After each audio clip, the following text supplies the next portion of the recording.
but she does have the tools to deal with Blanka Ball relatively well, and she can start to snowball. And it's the tail of the level 2s here. Obviously, we're going to see a lot more Lightning Beast than Feng Shui Engine, but both of them are, I would say, so dang potent when you utilize them to their full effect. Oh, absolutely. I mean, the routing that Juri gets out of her Fuha is certainly a sight to behold, because you can really cycle through a lot of that positive pressure here, but already got electricity flowing here for Totes in corner position and drive gauge advantage. So it was a deep drive rush that Murim spent, and another very expensive one here with no meter to back it up. You're in troublesome spot so close to this corner. Nice jump out though, never mind. Yeah, getting right over the Blanka Ball really, diffuses the situation, and landing on the Fuha charge there is actually really funny, but still not in a great position, and it's the anti-airs I spoke of earlier. About to be put into a chip situation. You got to find a way out, and now you can't even take anything, and it's taken right off the top. Yeah, no pressure. Just a Kid is currently watching you here. Jack is in the chat and accepting one of those Maturino codes. So, Murim, you got a little bit of work to do here if you want to try to keep up. Yeah, leader of the Foot Clan right there. Shredder would be proud. Oh no!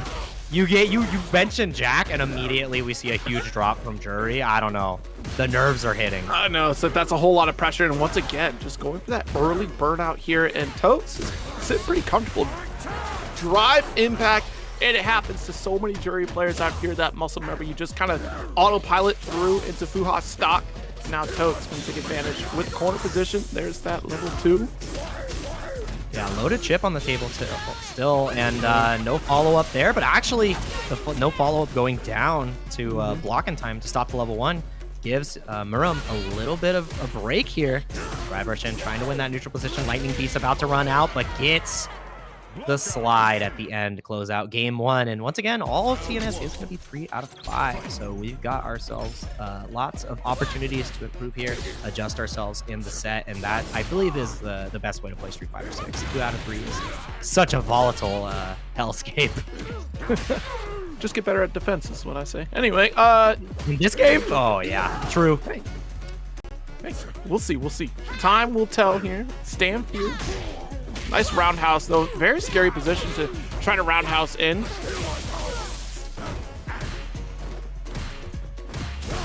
Go. Still gonna force pressure here, and geez, this is the one takeaway I'm seeing for the set so far is that Murim is really, kind of just liberal with drive gauge expenditure, but you're already walking yourself down into a corner position, and Totes is having to do no work for it. We'll get the chip away here quite a bit. Plenty of plus range going in the favor of Totes. You spent a good 25-30% of your life point, not able to finish the job, and this one should be able to. The final hit of Super, Murim gets out there.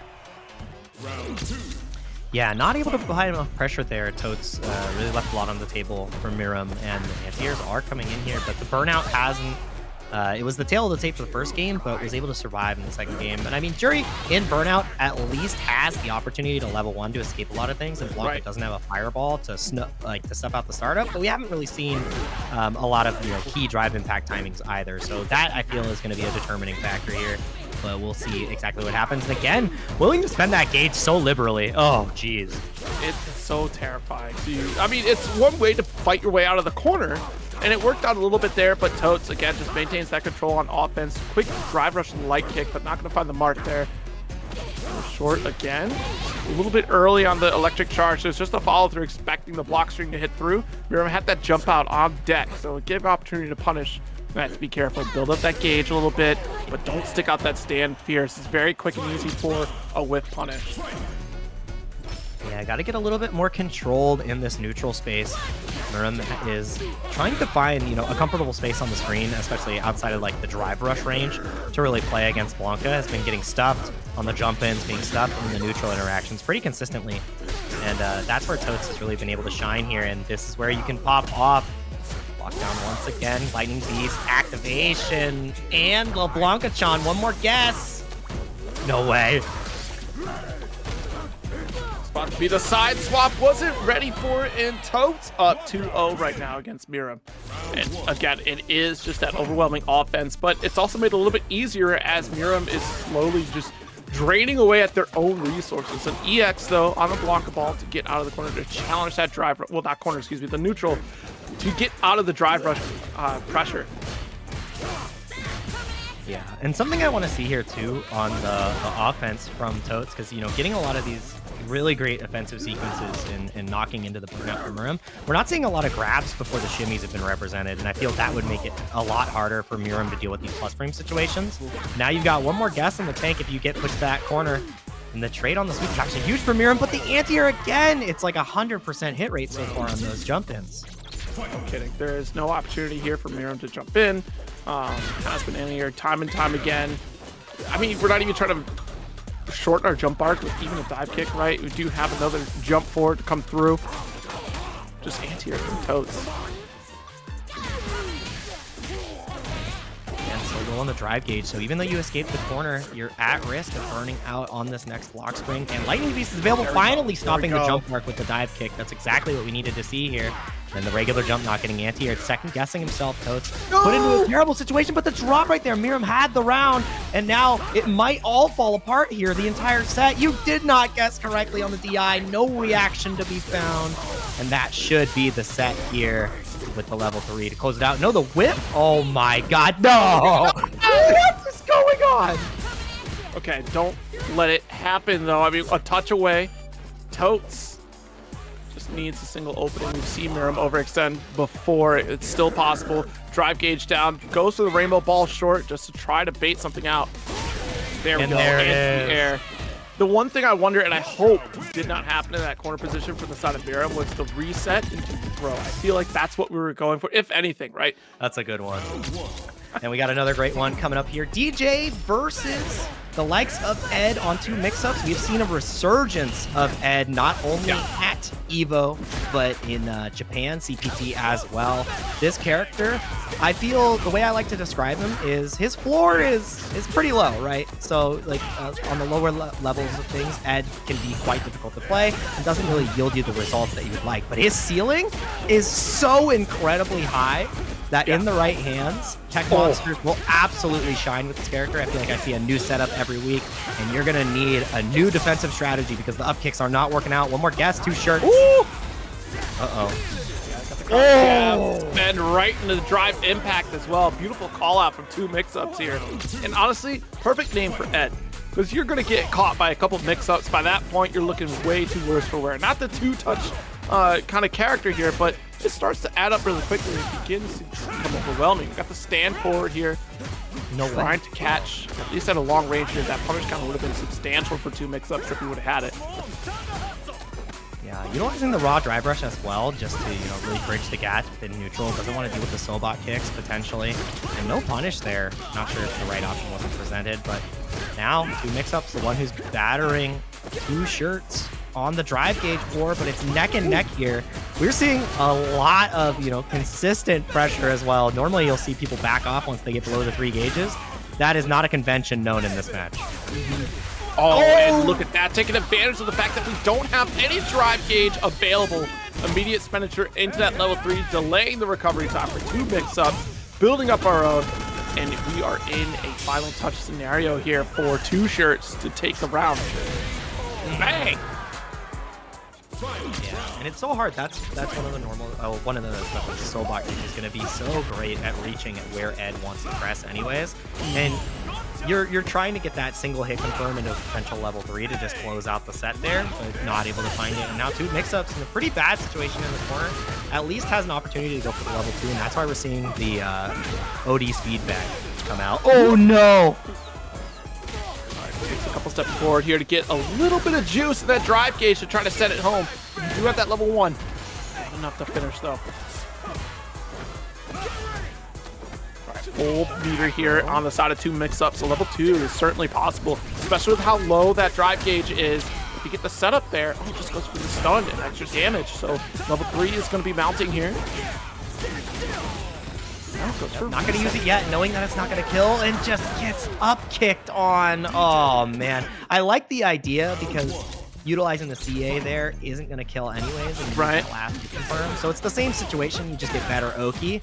just a rough situation, especially because TwoMixups was in such a dominating spot after that first round. Absolutely. And I wonder too, like I called out earlier, just going through level 2 in that burnout state, just take the chip damage. We see a lot of players on Ed really just take advantage of the chip opportunity that you can get against the opponent, because sometimes it's worth more. You see that from Rashid as well.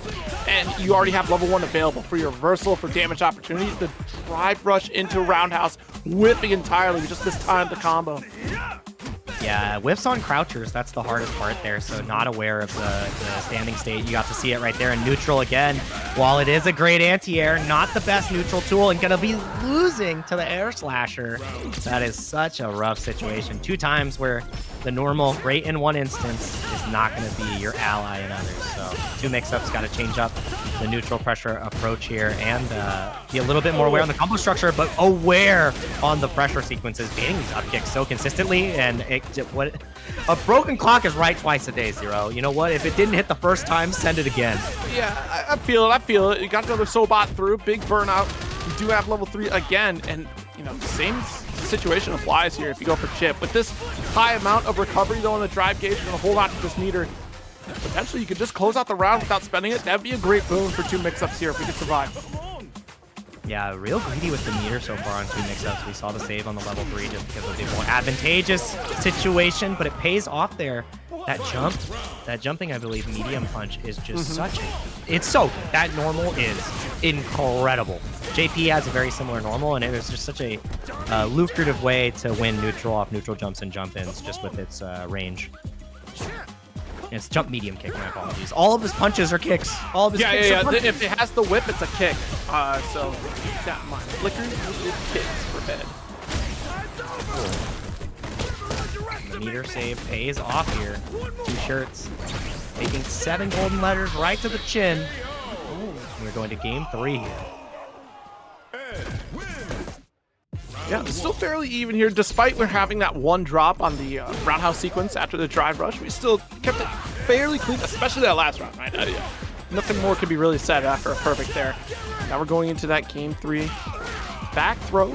Great position right now for TwoMixups. Keep pressure. That flicker pressure is certainly a threat. Checking for the possibility of either the jackknife or even the Sobot here. And again, pulls right through, but a jab. Very good call out here from 2 shirts. Rush in once again, and now do you opt to try to escape? Up kick right here, a little bit of a frame trap, just had the spacing from the fireball to level 1. I don't think this is enough to kill. You got 1 more guess in the tank, and it is going to be the up kicks. This is where it can all fall apart, but not able to run down with the drive rush pressure because of the gauge positioning and recovering in time. Maybe a slow DP, but it was fast enough here.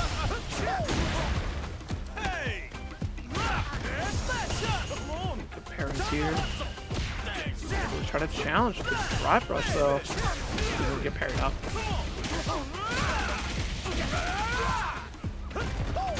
50% lead, the overhead coming through. Nice throw. 2 shirts. Got a little bit of a shimmy here, but TwoMixups not biting. Unfortunately, going to bite a bit of the heel. Nice funky slicer finish. I like that too, because of going for the low afterwards, we've seen the high 2 times in a row, and all of them have connected. So TwoMixups definitely in the headspace of trying to block the dome. So the adjustment from 2 shirts is great. Massage class is in session, and now TwoMixups trying to find a way to evade, and the sway has been such a deterrent to TwoMixups on offense here. Oh my god. Very risky there to go for the flicker, right? You know, you had to go for a little bit of a charge. You were trying to go for that, the back step there right after, but unfortunately not active enough yet. Final touch, and the EX jackknife will close it out. 2-1 lead right now for 2 shirts. Man. And I mean, this can be a difficult matchup for Ed, I would say. You know, Dee Jay has great fireball control. Oh my god! That was the crouch medium punch, I believe. Yes, medium kick rather. Got that range. Ability to drive rush as well, and evaporating on the live side of things. 2 shirts. Got to find a way to get out of this corner, and if you get into burnout in this position with such slow drive gauge, you just immediately lose, because no speed level 2 means you're done for in the slide. Excellently punished the spacing. TwoMixups was ready, trying to take us to a game 5 here.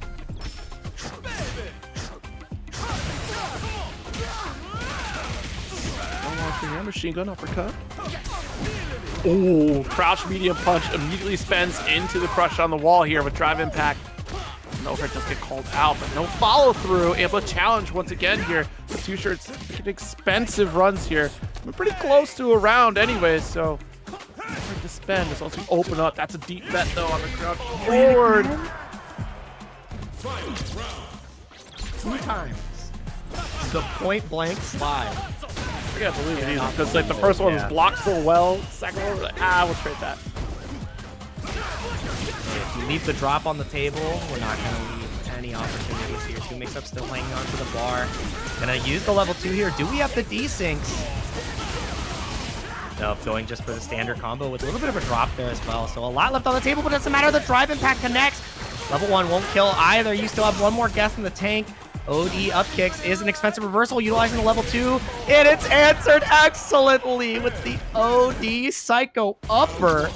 Game 5. Oh boy, that was hype. I love that. That was actually really to go for that too. Try to interrupt crouch medium kick once again here to start things off from TwoMixups. Calls out the EX jackknife and going to make you pay the price for it. Does it again. Yo, all right. How? Broken clock? Twice a day? Sure. It starts to get expensive after a while too, you know? Yeah.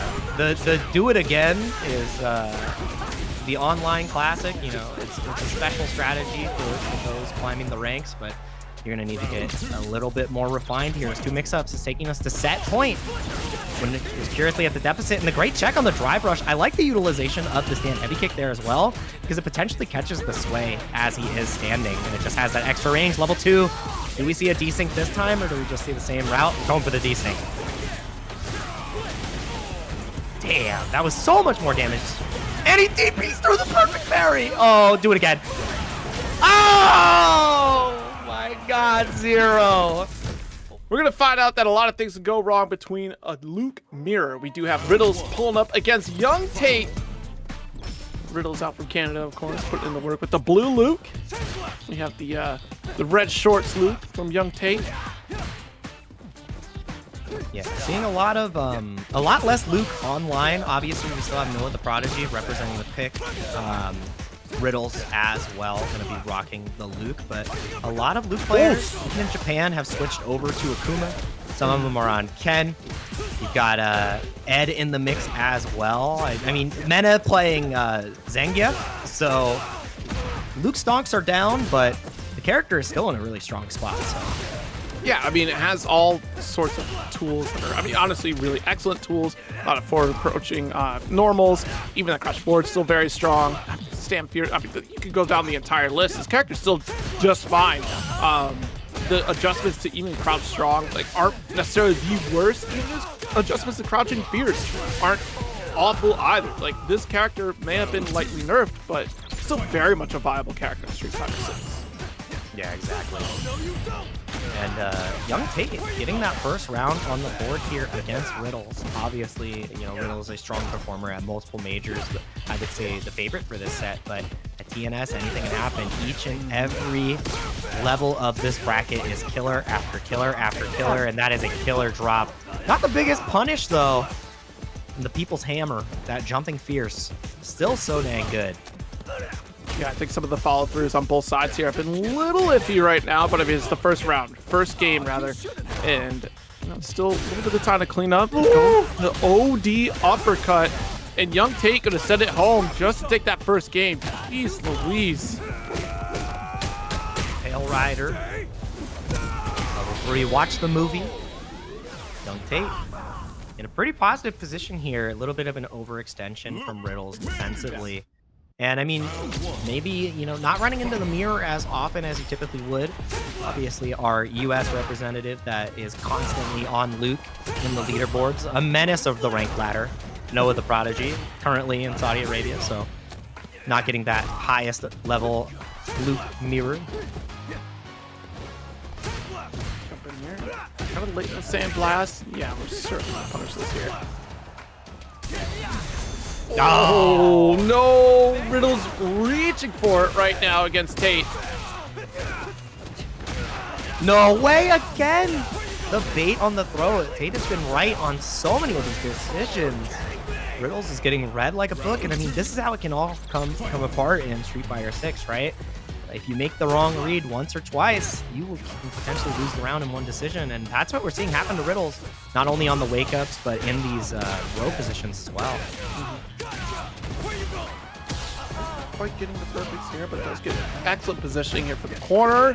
Cross fierce whiffs, but A-okay as Riddles on the pressure, and OD uppercut. Certainly going to get punished here. Still has level 3. Just going to save it for this next round. Absolutely. DDT does so much damage. My God. I like that too. We're seeing a lot. I mean, with the DLC characters, we're seeing a lot of combos that now, instead of utilizing Drive Rush to get most of the extensions, especially after the changes to Drive Rush scaling, seeing EX moves come back to shine. Notably, Bison has a lot of them. Rashid has a lot of those routes as well. I want to see what Terry has. I really hope we're getting some Buster, like OD Buster Wolf loops or something. Like, give me the goods. Interesting. Oh no! We get the level 1. We cancel on first hit. Just cut right through. Yeah. Level 3 would have been such a. That's what Noah does. That's a Noah classic. The True. Yeah. hard fierce into the level 3. Mm-hmm. You just absolutely smoked him. Just wasn't ready. The buffer wasn't there, and always be buffering. Ab day is important. Yeah, there we go. Had it ready for the next time. It was more important here. I wonder if some of that was making sure that they were going to bite on that, right? The first time you do it, go, okay, cool. You're going to think that this is a safe thing for you to do. And just sent it home. No whiff punish on the throw, but walk up, get the Chicago punish. Classic. Throws up. 1-all. I learned what the Chicago punish was in Chicago. That's how I lost that combo breaker. So, very valuable lesson. Yeah. So I appreciate the vernacular more now, like understanding the root of the tech, the phrase, when it's personal now. And getting to live it. Yeah, you got to live it firsthand. Yeah. Every time I hear it, I was like, I was a loser in the Midwest. The Chicago Classic. Oh my God.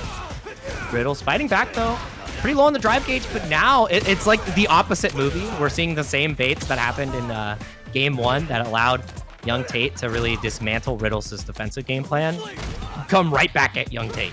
You also have to think about like the mental game that Riddles plays a little bit too. Like if you come from, and you'll notice this out of a lot of the Smash players that move into other fighting games as well, like the mental fortitude that you have to kind of absorb the information that your opponent gives you and recover at a later point in the set is certainly like a one-to-one transition period for these players. Riddles certainly looking a lot more cleaner after that first game that we initially kind of dropped a few things, a little sketch on some of the more optimal routings, but here Riddles looking very comfortable. You get uppercutted out of the corner though, but resource game certainly in favor for Riddles right now. Yeah, down that first round. Oh my God. A little bit of a whip on DP. Just didn't have the spacing right though. So that's one of the benefits of that DP from Luke.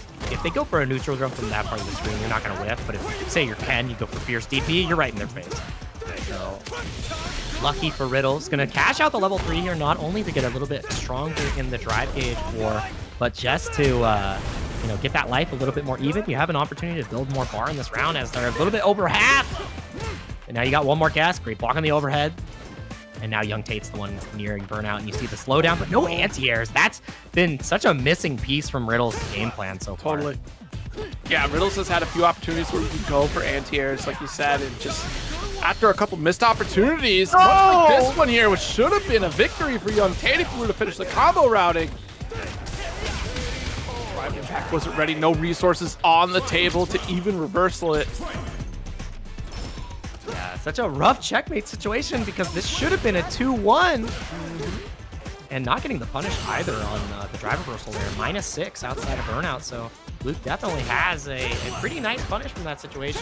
Medium punch into the charge knuckle. So not sure what's going on there. But YungTate leaving these opportunities on the table. Might be a little shaken up by that drop. Hopefully not. Still got the crouch strong. Nice jabs. YungTate trying to fight out of the corner. Just look at that. And again, the step forward also just a great button to stop the forward approach from your opponent. Like I said at the top of this set, Luke has so many great tools to really control the pace of neutral, steal turns away from the opponent. Like we have here, got a forward knee. Oh, what? Speedy drive impact. Asleep at the wheel, YungTate. Now at a 2-1 deficit because Liquid Riddles is able to keep his composure. And that's all it takes, right? Like when you have a drop like that, especially fighting against you know, a known name in the community, you know, incredibly strong Smash player coming over to Street Fighter. It's hard. All eyes are on you, and sometimes you gotta play nameplates off and let those mistakes just roll right off you. You gotta go next game, next interaction, and YungTate is thinking forward, especially with his ability to continue reversing. But now about to be in burnout, the level 1 gets baited, and with a proper punish here, I think you just die. Ugh. Good call out here from Riddles, who is now on match point. Out. Watch her here. Overhead, finding the mark, uppercut, just stealing away a quick little chunk of damage.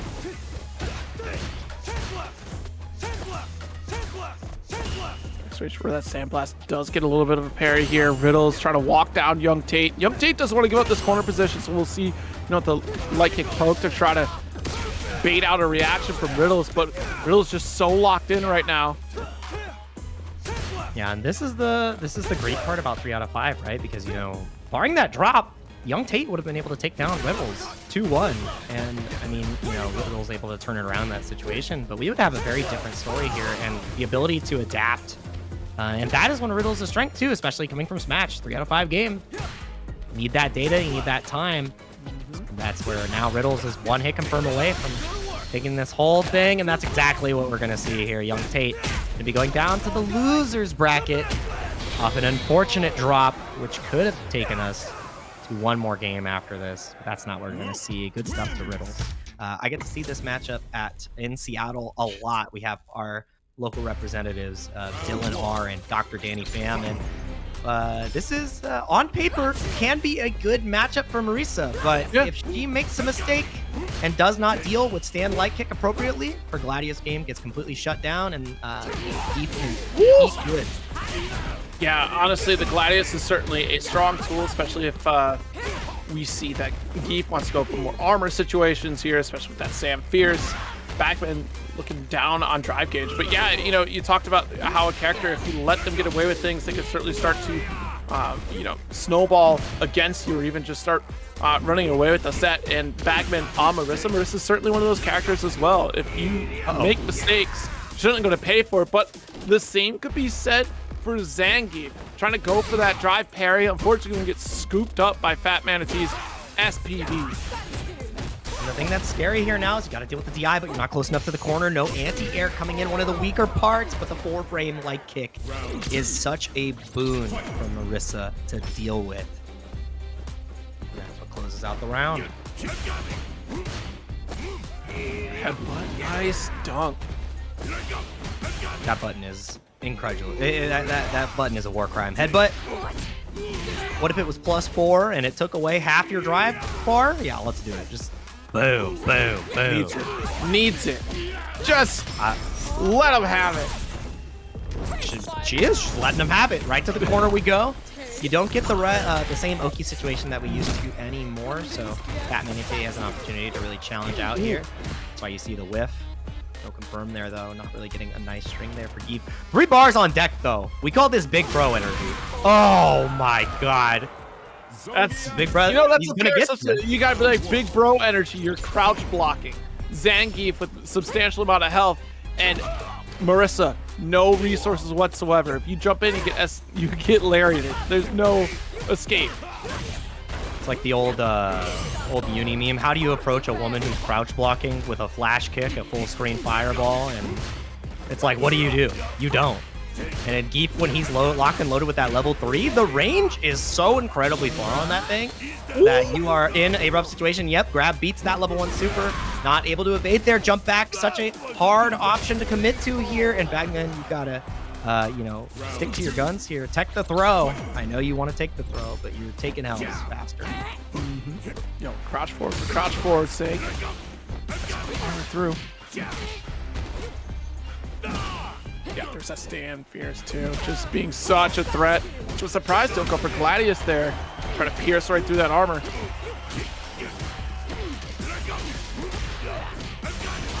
And the trade combo, not having the OD, SPD, OD Lariat to get the level 3 confirmed, but it does not matter. Baits out the level 2.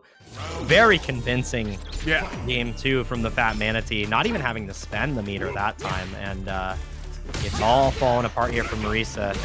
It's so incredibly difficult for her to contest if you don't know the specifics of how you should challenge against Deep. So, oh, brother, help, help! No one can help you now. Yeah, that's what I'm looking for. Where is the Gladius? Time is not aligned. Where is it? Just one. You can't let Zangief just stand fierce you like that for free. Yeah, the thing that's so hard is because of the stand light kick and the crouching light kick's ability to just up the Gladius. You think, oh yeah, just Gladius. It's not that simple. Oh no! Whenever anyone just says simply do this, it's not just as simple as that, but it is the option. Like, here is an opportunity for you to try to Gladius right through if your opponent is getting a little cheeky with armor. And that's just the nature of fighting games. Crazy good player. Rank is but a number. You just gotta start paying attention to that, folks. Rank doesn't mean anything. You know, anything can happen.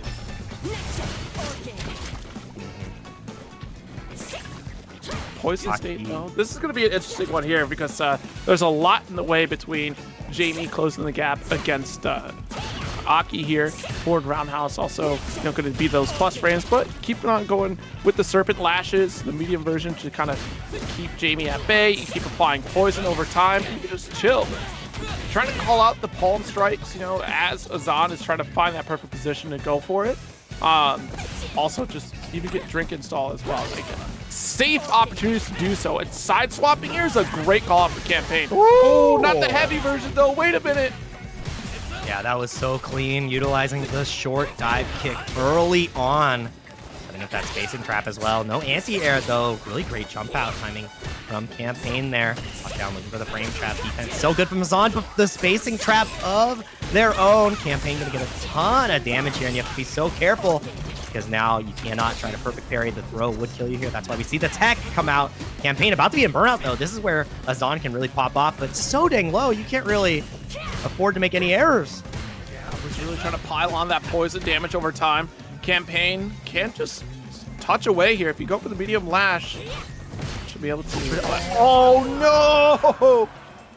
I was about to say it. Watch for the breakdance, but it was more than likely looking for Serpent Lash or I call it the Dirty Bubble, because then you get that last knockdown, put them in that strike throw situation where they might panic, but just went for the normal, recovered more than fast enough. God, that special was good.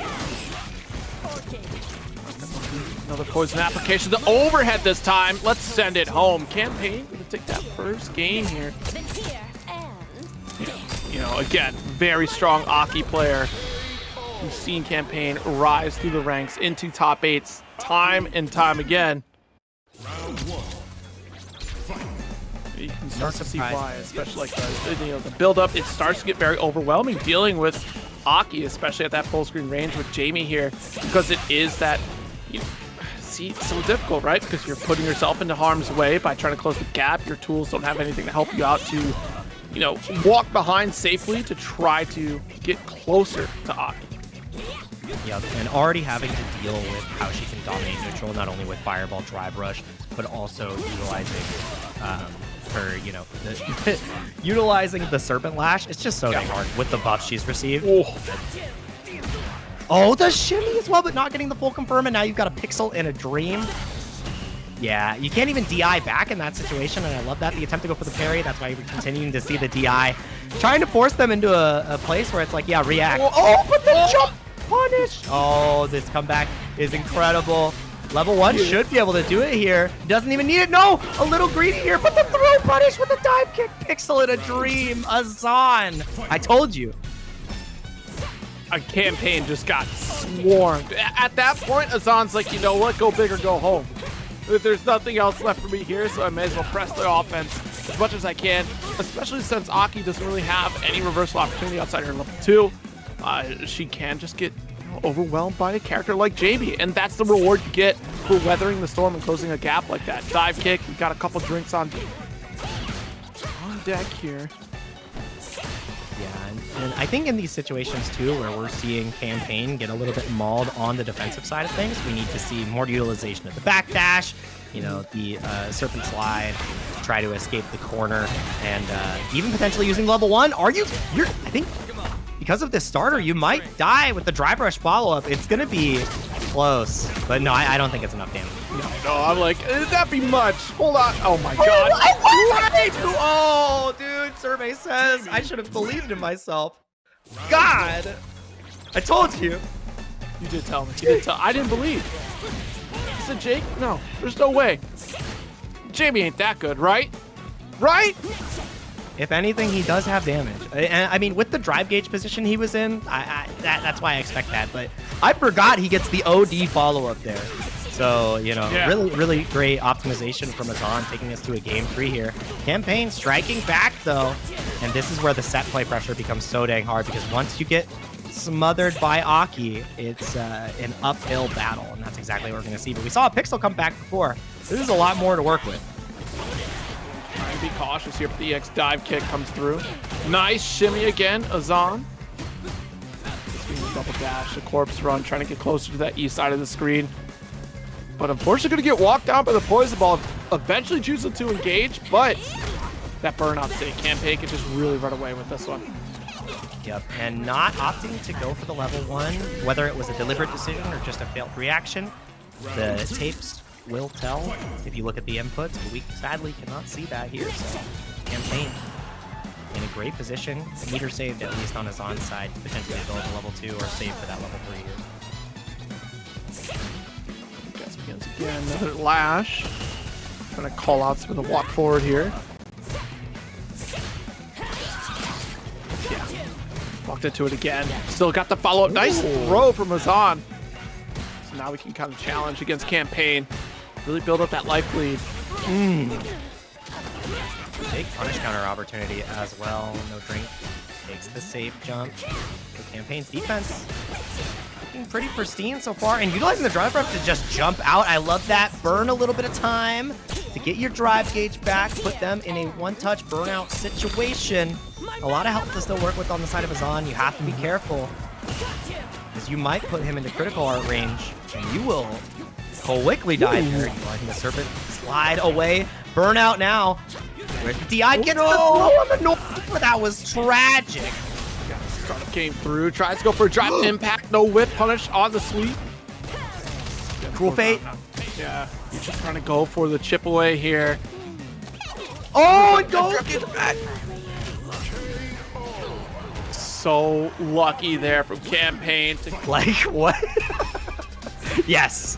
What is that? What does that translate in like Japanese? Is it just katakana? Is it like suripori? Like is that like the katakana breakdown? Does not matter. The breakdown of defense. The toxins are putting in overtime here on Azan's drive gauge. Well, I mean, goodness gracious, a strong lead already for Azan. The crouch roundhouse here, just for that anti-air. Oh, no way. The spacing traps are just so consistent from CamPaine. Okay, another poison trap out here. CamPaine already has another substantial start. Poison burst being applied as well, so I'm looking for those extra strikes on top of it, whittling away at drive gauge. Not as much as we were in that first round. But that life lead, timing the jump out, and able to get the crouch roundhouse again, the anti-air. Is that Nick Offerman in the background? It might have. Oh my god. That's Rod Swanson back there. I see him. Yeah, I'm like, I gotta take a peep. But it might be, man. He just throws the Street Fighter 6 copy away. That's how I would feel in this situation. Throw the gourd away. No more drinks. Poison's on the house. The show. Solo Elvis TTV. On the Juri. You're a Juri aficionado. On your leverless journey right now. Fighting against Cammy. How do you like this matchup? Because I don't. I hate Cammy. That's just for straight up. This matchup is interesting because she does have those combos that can be very annoying against Juri. And Juri that has like some ranges where she can really contend. Like that stand light kick as you saw is pretty nice. Ooh, that's a lingering parry though. Solo Elvis. Looking a little worse for wear right now. And BlackStar certainly going to capitalize here with the drive impact because it was a true string. You're not going to get the stun impact. Dude, it is so hard to escape here as Solo. You're dealing with hooligans. You're dealing with dive kicks. And if you miss the anti-air, you are without a paddle in that situation. Yeah, I mean, even worse for wear is, or like even worse off in that corner is the fact that you have the burnout state. So you don't have an EXDP, you don't have an invulnerable opportunity to get out of the corner. So even light DP can trade out at best against Cammy. So it's certainly an option to present, but also it's very risky. Do have target combo for corner carry here from BlackStar. Oh, nice. And with a proper confirm here, the drop. Oh my goodness. That would have been lights out. That was definitely a kill confirm. Not the first time we've seen a drop like that today at TNS. So the nerves are on, and in those high pressure situations, you gotta keep it together because now the Feng Shui engine is paying off dividends. Burnout now on the side of BlackStar, and it all falls apart in an instant. That's gonna be the round going over to Solo off of a great level 2 sequence.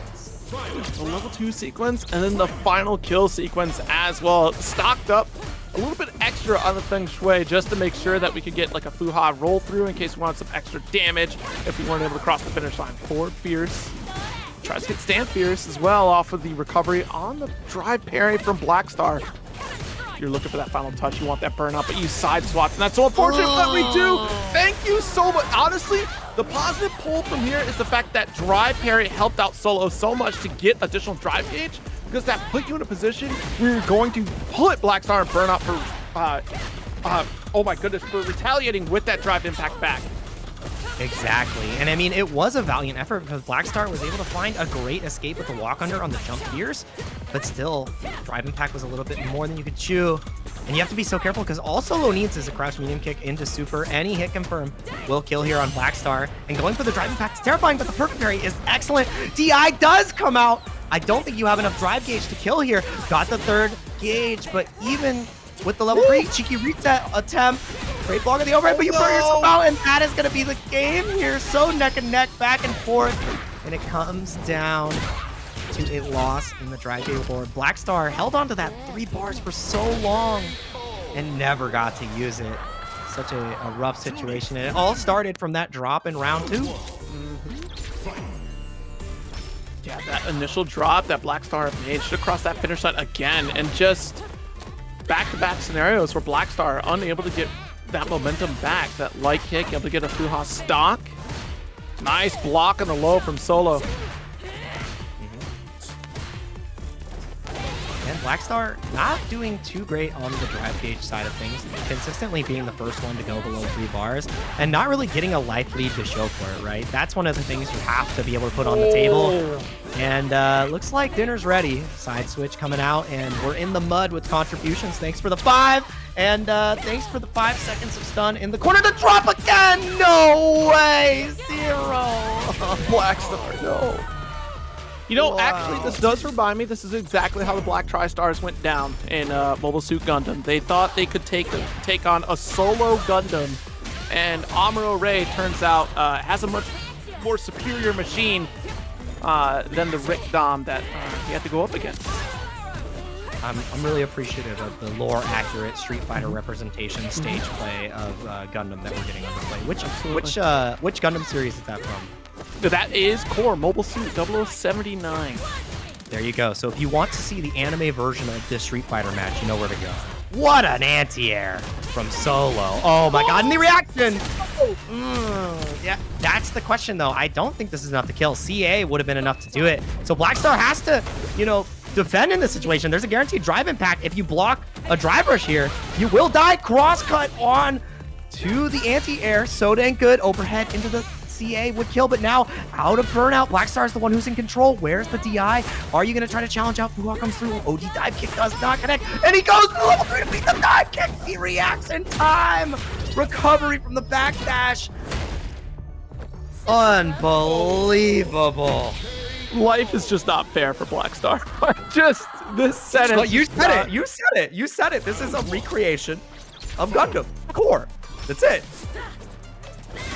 This is so tragic. Like those 3 chiseled veterans, like, yo, we're going up against a 16-year-old kid. There's no way we can lose. He's never seen combat in his life.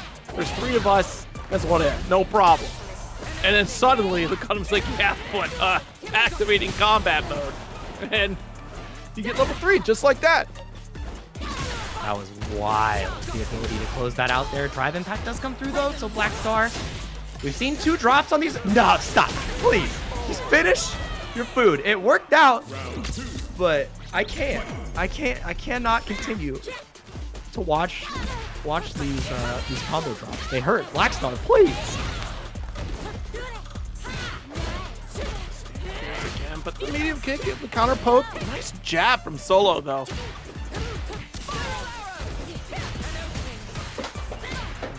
Jordan, yes. Punch there. Getting the full confirm, but big punish counter opportunity. Gonna build the level 3 here, and that is gonna be a game on the board. You know, stabilizing the set. BlackStar with the closeout this time. A couple of crucial drops in the last couple games. The 3 out of 5 allows you to adjust and get to that point because, you know, we could be in a 2-2 position. I mean, we could be in a 2-1 position on the other way if BlackStar didn't have that, you know, unfortunate drop multiple times. Yeah, you know, if BlackStar ends up, honestly, we just gotta clutch this out, really, right? Like, it is just those couple of blunders there that start to add up, and Juri is one of those characters that can really make you pay for it here. Push right back into the corner, though, and this full screen game is certainly like, oh, wait, no way it was a decent, right? All right, cool. We're just playing the full screen game. I was getting worried about that one there, but the fact that that full screen position, you're giving the Solo the opportunity to build up on Fuha stocks. You do have to try to escape with no drive gauge, though. You could be a bully here as Cammy. Nice anti, right? Yep, utilizing the right strength, cannon spike to get the angle there. And again, the anti-airs have been so consistent from the likes of Solo. Caught with the low, big counter hit on the wake up. Slows it down, block on the overhead again. The success rate has been so high from BlackStar. Double dash in, not able to get the Fuha. Confirmed, dive kick absolutely smokes the crouch medium, but you have to be so careful here. Goes for the chip, willing to tussle with the level 1. Gotta make the decision fast. BlackStar, 1 round away from taking us to game 5. Another throw. You know what? I see the buffer there. Solo, I see you. It was very small, but it was there. Either you go for DP, or which would trade out at that dive kick, but if you went for EX, you'd be all right. For groundhouse, or excuse me, for fierce, I'd like the level 2 just for corner carry. Nice, crushing medium kick, getting this connection, and now we are in the corner. This is where the safe jump pressure becomes so much. That jump heavy punch is criminally strong, going for the parry, not reacting with DI because he would have died, but it doesn't matter. The throw comes in afterwards. Oh, EX on the low fireball pretty early. Hold on now. Yep, and the extended recovery time on parry is certainly going to get punish counter again. And you see, try to thread the needle with the jump heavy punch and say, yeah, it's such a strong button for her that you do get that knockdown off of it. Let's see, it makes a very ambiguous block scenario here for the opponent.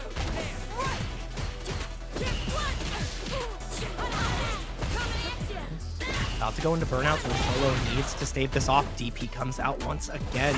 So consistent on those anti-airs, and that's why we're seeing the OD dive kicks come in a little bit faster, a little bit harder to deal with from Solo. And again, the level 2 activation off the low forward is going to be a massive opportunity. Getting the burnout as well. You have to be on point. We've seen the level 3 reaction from BlackStar before here to get away from the DI. Just have to think, when is the drive impact going to come out? Is it even going to come out? And misses the instant overhead, but it doesn't matter. The drop DI comes in for the reset, and that should be Solo taking it, and it is enough. The last hit of the DP does it. That is a character that I think would match somebody with the tag Sneaky Scarab. Dhalsim is a slippery fellow, and this isn't actually a matchup I get to see as often as I would like to, because we just don't have, you know, a surplus of Dhalsims, obviously. From Japan, we have Torimeshi, we have Mr. Crimson on the EU side of things. But in NA, we don't really have the most Dhalsim representation. Yeah, Dhalsim, few and far between. Still had, I mean, we've heard stories about this character really putting in work, and I've seen some great potential out of this guy. I think Street Fighter 6 is great, especially the state that Street Fighter 6 is in now, having that wake up drive reversal as an opportunity for Dhalsim to have a universal tool to get out of high pressure scenarios. But the same could be said for Aki here, the exact same situation. You put Dhalsim in burnout, so it does give you the opportunity to bully and get that kill. Yeah, not many options left available. Can't even teleport out of that drive attack type of situation because of how it was set up from Kharsonist. So really great performance on the Aki so far. And Sneaky Scarab about to put into burnout with only 10 seconds off the clock. I like that the slowdown, really let the gauge go back up, but that could have gone disastrous fast. It's interesting. I'm surprised we're not seeing the snake lunge here from Aki every time we get one of the Yoga Fireballs. That's like a great opportunity to just go for the stance and to lunge to full screen punish. We've seen that a lot in this version of the game in terms of challenging characters that want to try to zone. The neutral jump in the corner. Sneaky Scarab trying to control the positioning, especially with this life lead you certainly want to. But CA is on deck. This is so much damage. Yeah, it's a lot, but I think it might actually burn out here. It's either a pixel on the burnout, and it's so hard for Dhalsim to really escape. It is the burnout, and now all you have to do is play this long-range game. Slide into the punish, though. That was clean. What a decision. Nice little stand medium kick there to keep you honest. And Kharsonist is certainly one of those Aki players that has really capitalized or optimized the damage output from Aki herself in various strict circumstances, especially the corner. So fortunately, Sneaky Scarab not being in the corner, that could have been far worse.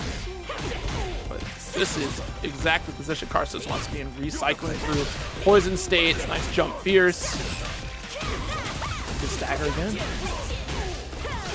So much damage on the board. Is level 1 won't do enough. Still poison though. You gotta be so careful. Wake up level 3. Baited. Oof. Kharsonist, with the patience, has done an incredible job here so far against Sneaky Scarab, and it just feels like most of Sneaky Scarab's existence has been in that corner, which is it's such a hard place for Dhalsim to be. Yeah, drive gauge attack as well. That's why we see the DIs come out so consistently here. A little bit cheeky on that one though, I'm not gonna lie. Yeah, I think maybe we were just a late reaction to the teleport. Maybe we wanted to punish the position that Sneaky Scarab is going to show up in. Nice punish counter. Got the drive rush. Get the pickup and heavy lash.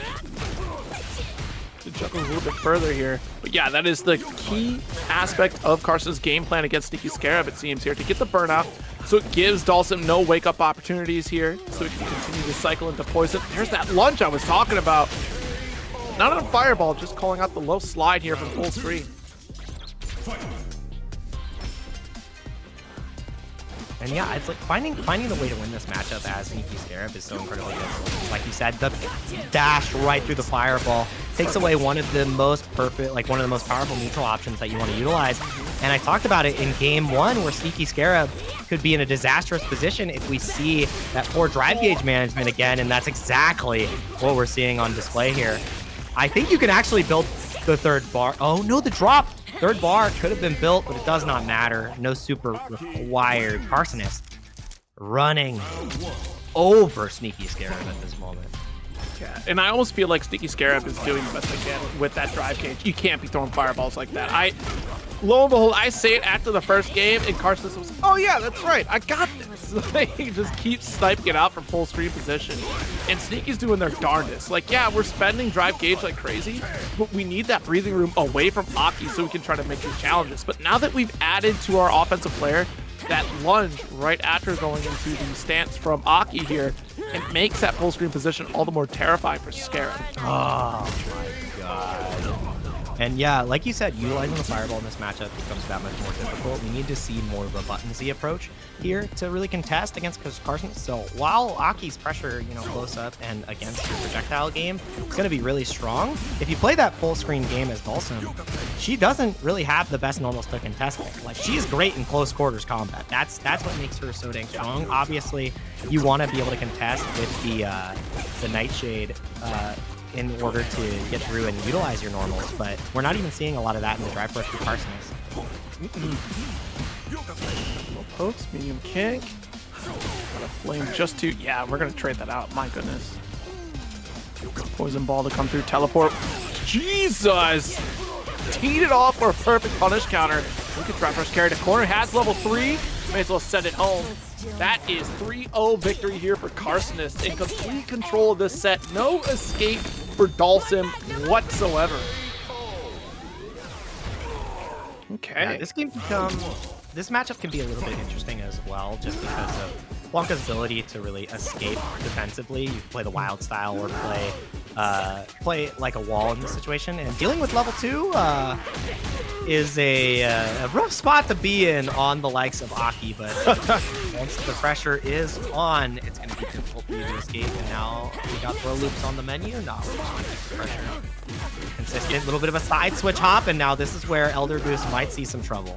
Yes, that couldn't be more accurate, but unfortunately the rainbow ball puts you in a precarious position, and Eldergoose now right back into it thanks to that back throw from Freezie.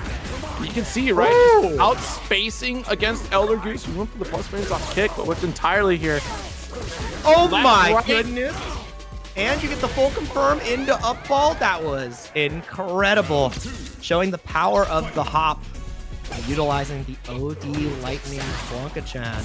Really good stuff from Freezie. And the most important part about that round is we did not see the meter get spent, right? So now we get Lightning Beast, and we're in a lead for this potential first game.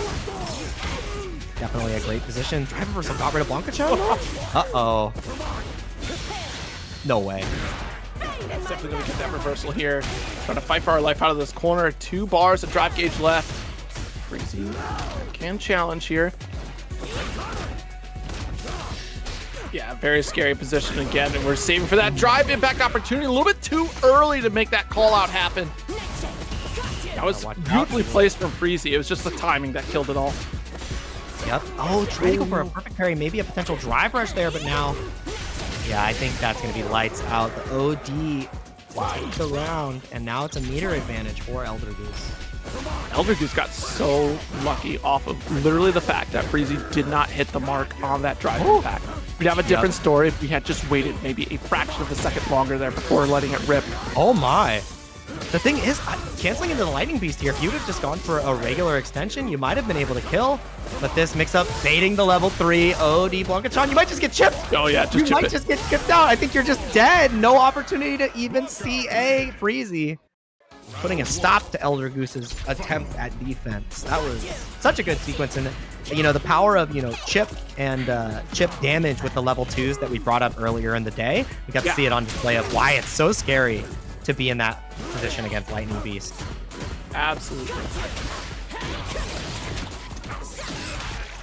Go. Got a poison burst. Push through. Roundhouse again. We're still safe. But unfortunately, the parry. I like this, utilizing the command jump right there just to get these safe jump situations, keep Eldergoose guessing, putting them into a position where it's like, maybe I go for the tap parry, perfect parry attempt on wake up, and the drive rush checks as well, Freezie. Jeez! Launch. One more for me, please. Let's get the setup. It's electrifying. Oh, and for the tournament winner, not gonna be enough to kill. What do we go for now? Side switch, counter hit. What were you mashing? That's the question. I don't think we have an answer. This wasn't even blocked. It was too much of a mix-up. Spend. Or level 1, rather, excuse me. Yeah. And that's one of the strong things about A.K.I in this matchup, too. Like I said, Blanka doesn't have a fireball that can really smoke that level 1, so every single time we go for a strike, that level 1 is working as a great reversal.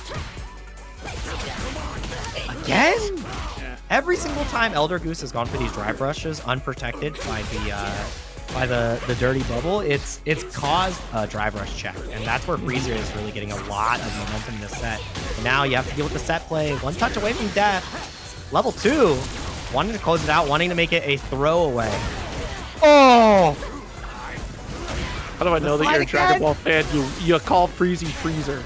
That's how I know you're Dragon Ball. Well, it wasn't even on purpose. You're dead. You actually, unless you level 1 here, and you don't even get the chance. Freezie with the same finish in game 2. Freezie pop.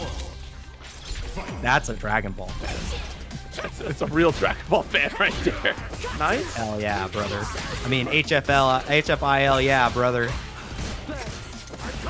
No. Oh, didn't get the punish right there. Dry Brush just wasn't fast enough. This is looking so rough for Eldergoose. Now we're seeing Blanka set up lead to the throw pressure. OD electricity again.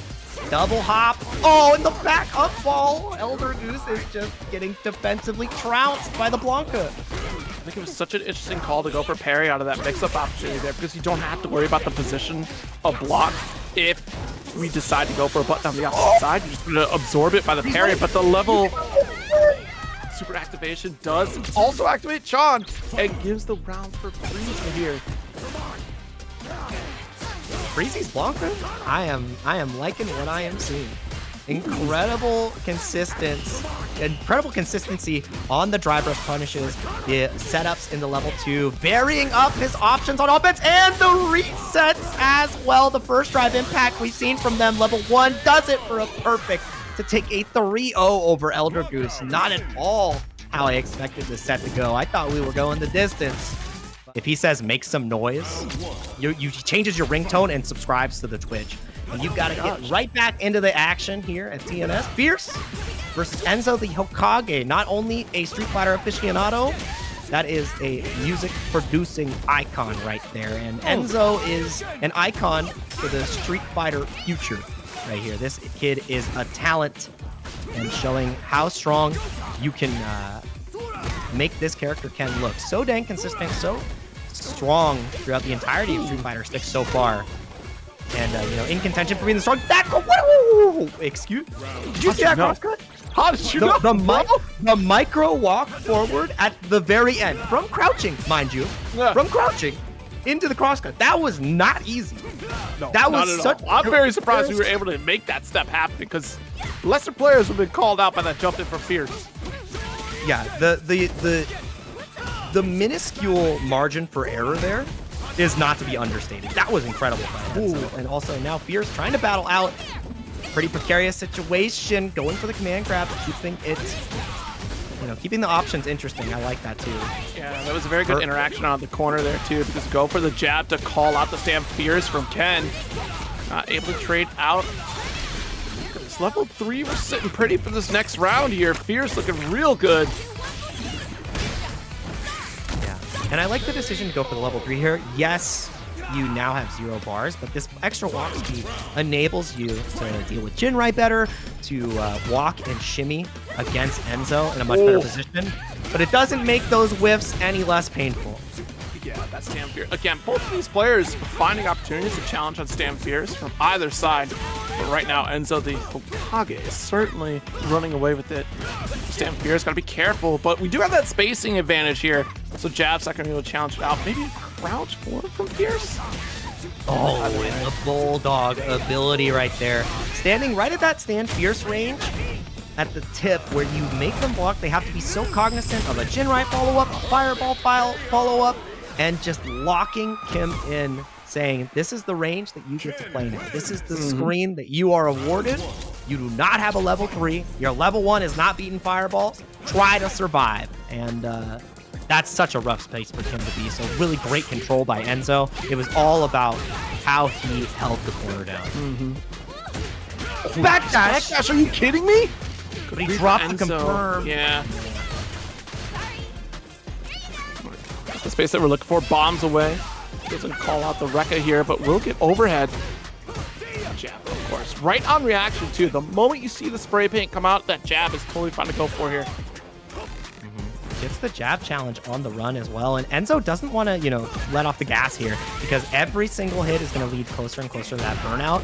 And that's why we're seeing Fierce, you know, opt for this walk back, opt for these opportunities. But now putting themselves into burnout and you don't get the kill, this is where it becomes so hard. Nice punish. Enzo needs to contest here, and the slide is such a smart decision.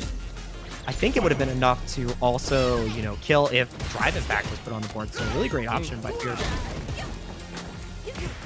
Oh, no uppercut that time. Little hesitation there. Costing Enzo the corner position. Fierce trying to, take advantage. Nice call out here with the dash cancel. Yeah. Wicked smart, having the perfect spacing to really beat out that crouch medium punch as a contest. Normally, you would maybe see a crouch medium kick, but it's a little bit slower. Crouch medium punch is that 6 frames, but now you've got a couple more guesses in the tank. The throw tech is pivotal to success, but the jab will connect. And this is going to be enough to take us to a 1-1 here. Great turnaround from Fierce. And, really strong performance from both sides. Awareness on defense, utilizing the back dashes from both sides, spacing traps as well. The corner control, once one of these players has gotten into that position, it's been immaculate, but that jump in is 40% off your Kim. And now the drive reversal punish as well. Another 30 off the top, and now you're dead. I think the difference between these two is just that damage output alone, but on the characters, side swap, it's already got the jab serious. Because we've been working well with the whip punish opportunities from both sides here, but just the output, the consistency from Enzo is exponentially larger than what Fierce is able to put on the table because of Kim's damage ability. She has set play opportunities, but damage, a little bit different. Yeah, and I mean, that's the thing. Once you get to level 3, obviously that damage is going to be coming a little bit back online. Yep. The mix-up potency is there and the can, but Kim definitely could use a little bit more in that department, especially with the corner carry that Ken has. It's like, she's fighting with tools, but her tools could be a little better. Good rise there. Here's overextending once again here. Gonna just get easy target combo into DP for corner position and the shimmies. This has been running away with the Enzo. Simply taking a step back, it opens up Fierce like crazy. Level 3 to take the lead here, 2-1. It's wild because it's such a hard position for Kim to contest in that position after the Fierce, right? The stand Fierce, even though it is negative, the spacing and how active it is makes it incredibly hard to challenge, especially when you're trying to look to maybe as Kim your stand medium kick, maybe your own stand Fierce. But if he slightly walks back, you lose the range war, and then he reminds you of your name again. Takes the round. He says, Fierce? Fierce. Like Fierce? JP, oh my god. Yep, challenges the run. It's not real every single time. Not able to get the right timing there. If you jab a little bit earlier, but off of dash, you can't get that jab. You can evade that level 1 because it's so dang slow. Yeah, anytime the run comes in, it's not real, so that's why the jabs work so well, and that's why we see it consistently. Again, you have to keep the pressure real. Fierce is falling apart. Going for the burnout, and I like that OD fireball. Keep yourself safe, and it's the jab check again. My man is pressing. How do you make EnzoTheHokage afraid to do that, right? Like, we've seen challenges not only on teleport, but now on runs as well, and Fierce looking for an answer. Honestly, just try to out-neutral Ken, and that, as Kimberly, is far easier said than done, right? That crouch forward, finding a beautiful position here to get that drive rush, and now you have corner. Get the jump out. That's a missed input right there. I think that was supposed to be the cross cut, and we just got fireball instead. Oh my goodness. And yeah, that is going to be it. A perfect on the board. Enzo's shimmy spacing and just, button superiority on Ken here and understanding when, where, and what to press. What decided it all. That stand Fierce was the tail of the tape. And Fierce got a reality check straight to the dome piece. Again, like I said, the far-reaching normals from Ken does kind of make things a little tricky here, but we do have JAK being a little tricky with this Rashid up against Paladin's Ryu. Yeah, definitely a different look for JAK. Obviously, we typically see JAK on the Juri here. One of the best Juris in the entire world, making such a deep run at Evo with the character as well. But Rashid, I would say, best character in the game. Not a bad secondary to add to your repertoire. I feel like you fought dual Kevin enough that you would probably try to play this character yourself a little bit here.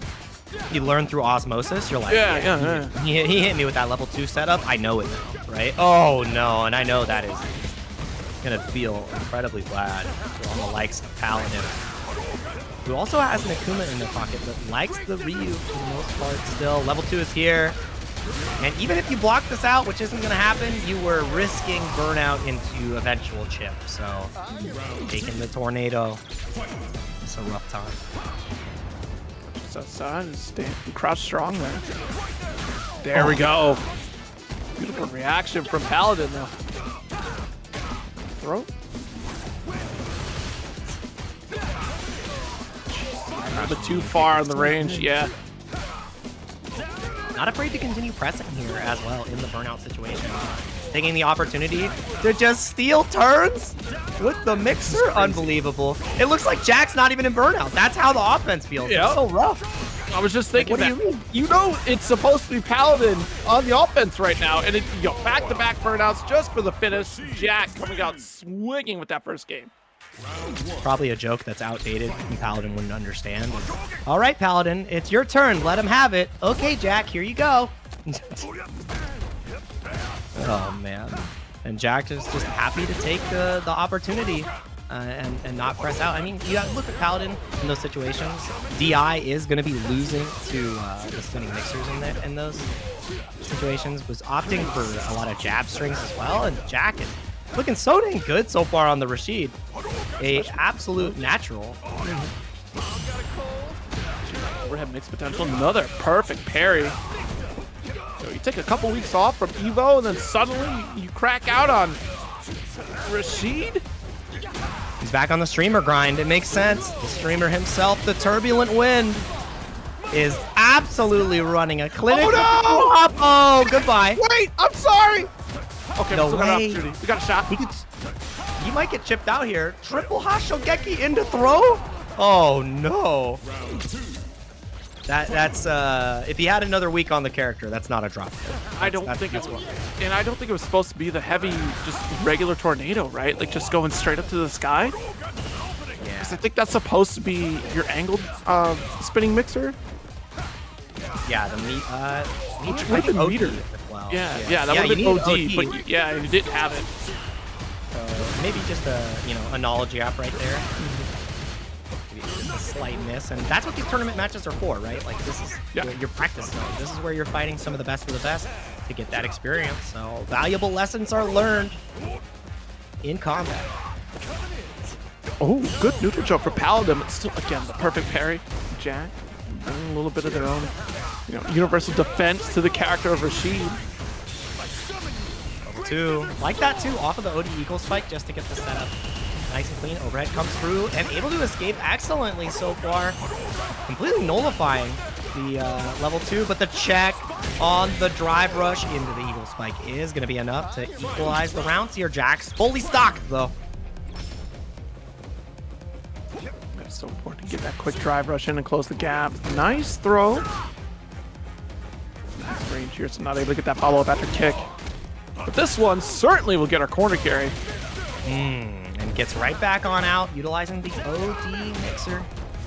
Doesn't want to take any more of that pressure from Paladin, and I agree. You take that next hit, potentially punish counter, and a level 3 from Ryu is going to take a large portion of your life out of the equation. The jump out there. Patience, crouch forward to throw. With the jab out though, at least Paladin being patient in corner, but I don't think it stops JAK whatsoever because we're still getting another level 2 here. Not close enough for our throw, but since you've shown it, you're not going to be able to throw again in that next interaction. Paladin now looking for it. And I like the delay as well on the drive reversal for the last mixer, and the jump in is all she wrote.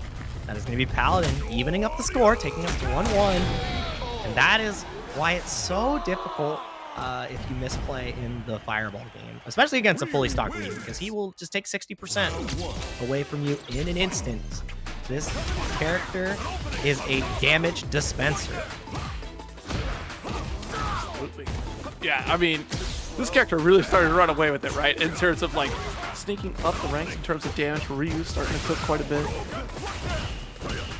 Yeah, a lot of people sleep on how strong this character is as well, and I think it's just because, everyone's already playing Akuma. Oh, and crouching, evading that roundhouse.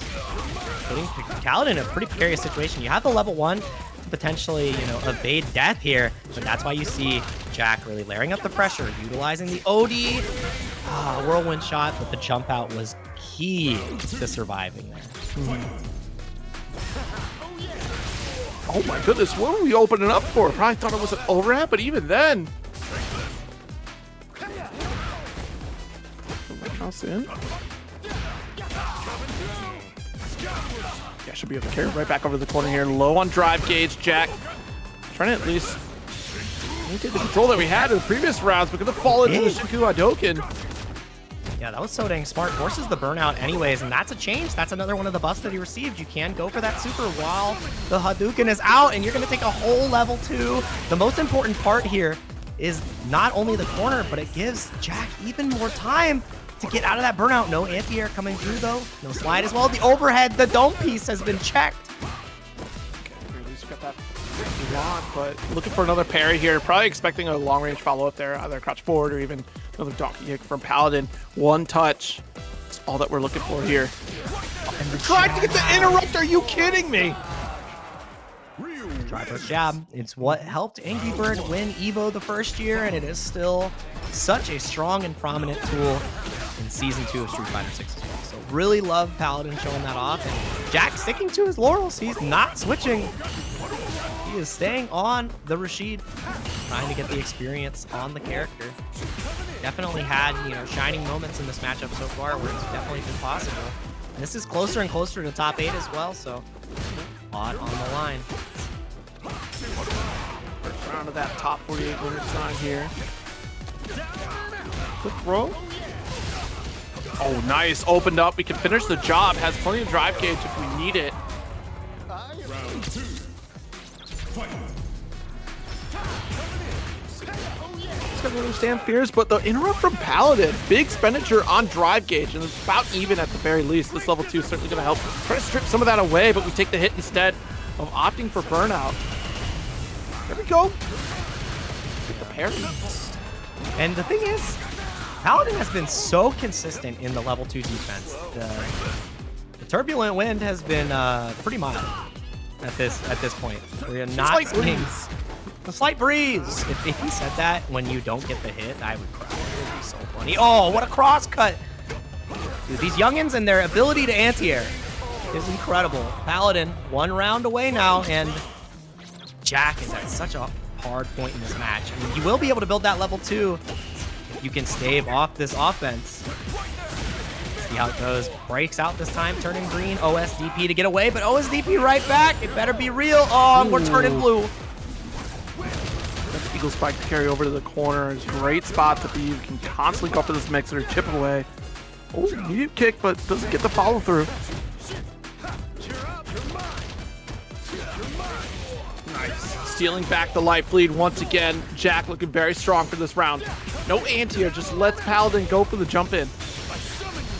And I like that too, where JAK did not go for the drive impact there, not wanting to give Paladin a clear path of escape, flipping a coin, wanted the odds to be in his favor by just leveraging the chip damage from the entirety of burnout, taking us to a game 5 here, where the first level 2 has been successful. It took almost the whole set, but that's the type of layering and level of ability we'd expect this far into the bracket. Right, perfect parry on the heavy right there. So careful there. Sweep going unpunished as we caught JAK jumping in here. Oh no, the back-to-back drive parry here, and Paladin ready to throw, stripping away a good chunk of that drive gauge. And JAK, one throw away from death. Careful fishing for it with the stand fierce. Medium kicks will certainly counter poke, but the drive impact is such a tall mountain to climb here for JAK that Paladin could take a few of these stray hits. But the jump out, not quite there yet. And the thing is, JAK has to play perfect here because the burnout is there, which means it's chip. And when you miss that first parry, you lose that half gauge. That's when Paladin knew it was time to put the nail in the coffin. But then with punish into the level 2 immediate spend, I agree. Not able to get the throws just yet. Perfect defense that we've seen in the previous rounds. We're gonna get a lot of damage off this level 2 now. It only takes 1. There we go. That's the route that we were looking for, the setup previously, which we went into spinning mixer in that first game that really kind of cost us the round. Still able to clean it up. This being 2-all in the set, the chip wins, same way that Paladin had won it in the last game. Nice call out. A little bit of overdrive expenditure from JAK, but now finishing the job. No, not quite. Doesn't spend it all. He spent level 1 to get a little bit more damage over the edge here. You gotta be so careful of the whirlwind shots here. Standing light kick, and that will beat it because a Hashogeki did not count as a fireball there for whatever reason. That is gonna be set point here. Final game, final round between these two. Chat, let me know about the Hashogeki, because normally Hadouken should beat the Super Rashid kick there. I gotta know. Ryu Masters, let me know. Because JAK sure did. Oh, this is massive. Not getting a parry punish. He actually did the punish counter. JAK cannot afford to go into burnout here. Oh, no.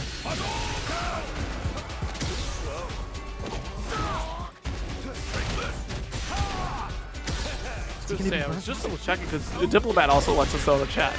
Hashos are not projectiles there. It is just like that box right in front of Ryu. But yeah, Paladin closing out 3-2. ChrisCCH up against Mikex. Gonna be Ed versus Ken. All right, this is a personal match for me because ChrisCCH is the strongest player in the Pacific Northwest. This is the king of our local. Shout outs to the salon. We have a huge event coming up here pretty soon, and this is my litmus test for does every other Ken struggle as much in this matchup? Survey says yes so far, because this is a Capcom Cup competitor in Mikex, and Chris makes this matchup look so lopsided. I mean, it's such an interesting matchup at the mid-screen because Flicker can really interrupt quite a bit of what Ken wants to do. Nice. Got the EX uppercut here. He's trying to get out. Look at that. Are you kidding me? Stand fierce? What a challenge. Oh, no. Yep, about to be burnt out the level 2, and this is where we saw it. It's the narrative of the entire match, but I can't believe he just went right on over with the crazy Tatsu. Got out of the corner there. Nice little call out and avoids that, you know, level 2 interrupt here throughout the whole run. Okay. No, still alive. Level 3 was built to CA, and he just busted out with OD Psycho Upper. Spark. All right, now that you're burnout, though. Oh, he didn't want to risk it. Wow. After being in such a, convincing position, that one jump out on the level 2 changed the entire dynamic of this match. I'm surprised we didn't try to go for OD DP right there from ChrisCCH on the wake-up scenario. Maybe just not enough damage to it because we were literally a stone throw away from victory. Maybe fearful of the potential neutral jump. Just right. Could be a damage thing. So, if you're not 100% certain, that's a Street Fighter 5 player. Take the throw, baby. Again, in a pretty convincing position here. Mikex close to that CA range as well. So, Chris, on this next hit, here we go, needs to try to kill, because now if you get the right confirm as Mikex, you kill, does not matter. Spends the level 3 to take the game. The second round was a formality. Small little blunders here on the road to victory. ChrisCCH going to take that one here. A little call out, able to get the punish counter off of Flicker, which is a great follow through. Tons of damage potential on the table for Ed once we call those. Walked up. Yeah, Chris's ability to just walk forward with no fear is understated. He is such an incredibly strong player, and not only with his whip punish, his knowledge of interactions, how he can find his trade combos as well. You're not allowed, you can't whiff against this guy. You are not allowed to make mistakes, and he's like, okay, we can play coast to quarters, we can play at my favorite range, wherever you want to be, I want to be. Really pitching for this roundhouse here is Mikex. A lot. Surprised they haven't been whip punished here at all. We do have the stand medium kick, though, from Chris. Trying to play that mid-screen game, giving you an idea of how far you're allowed to cross this path here. Oh, you're not allowed to throw fireballs at that range. One of the strengths that Ken also has with his ODDP of evading fireballs. They're going straight on through the OD desync. Let's see. Yep. 1 to 9. Oh my God. 50% off? No way. Oh, this is falling apart for Mike. Woo! The stand medium kick. Once again here, grasping at the angles, able to get the drive rush to follow through and finish. ChrisCCH 2-0 lead against Mike. Nice. The consistency. We call Chris the robot, because he is set to punish all only. That is his bot set, and it's a pretty powerful setting, I will tell you.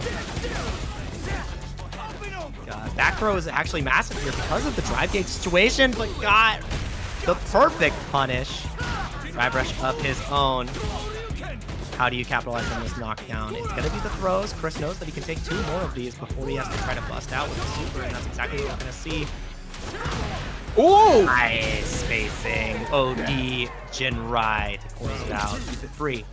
I mean, that patience was so critical there for Mike to not overreach, but it's critical to call out that Rotary Lover 89 has a $17.19 contribution to put us at a 69.69. Love it. That is a great. I'm not saying it. Never mind. Back to the corner. I couldn't. I knew you couldn't help yourself. I knew it. It's just too easy. I know. You put me in a perfect position to say it. In perfect position to take it 3-0. ChrisCCH 1 round away. Thank you for the donation, Rotary Lover.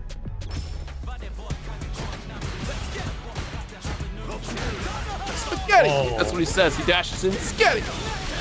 He said, forget about it. Spaghetti. Awful.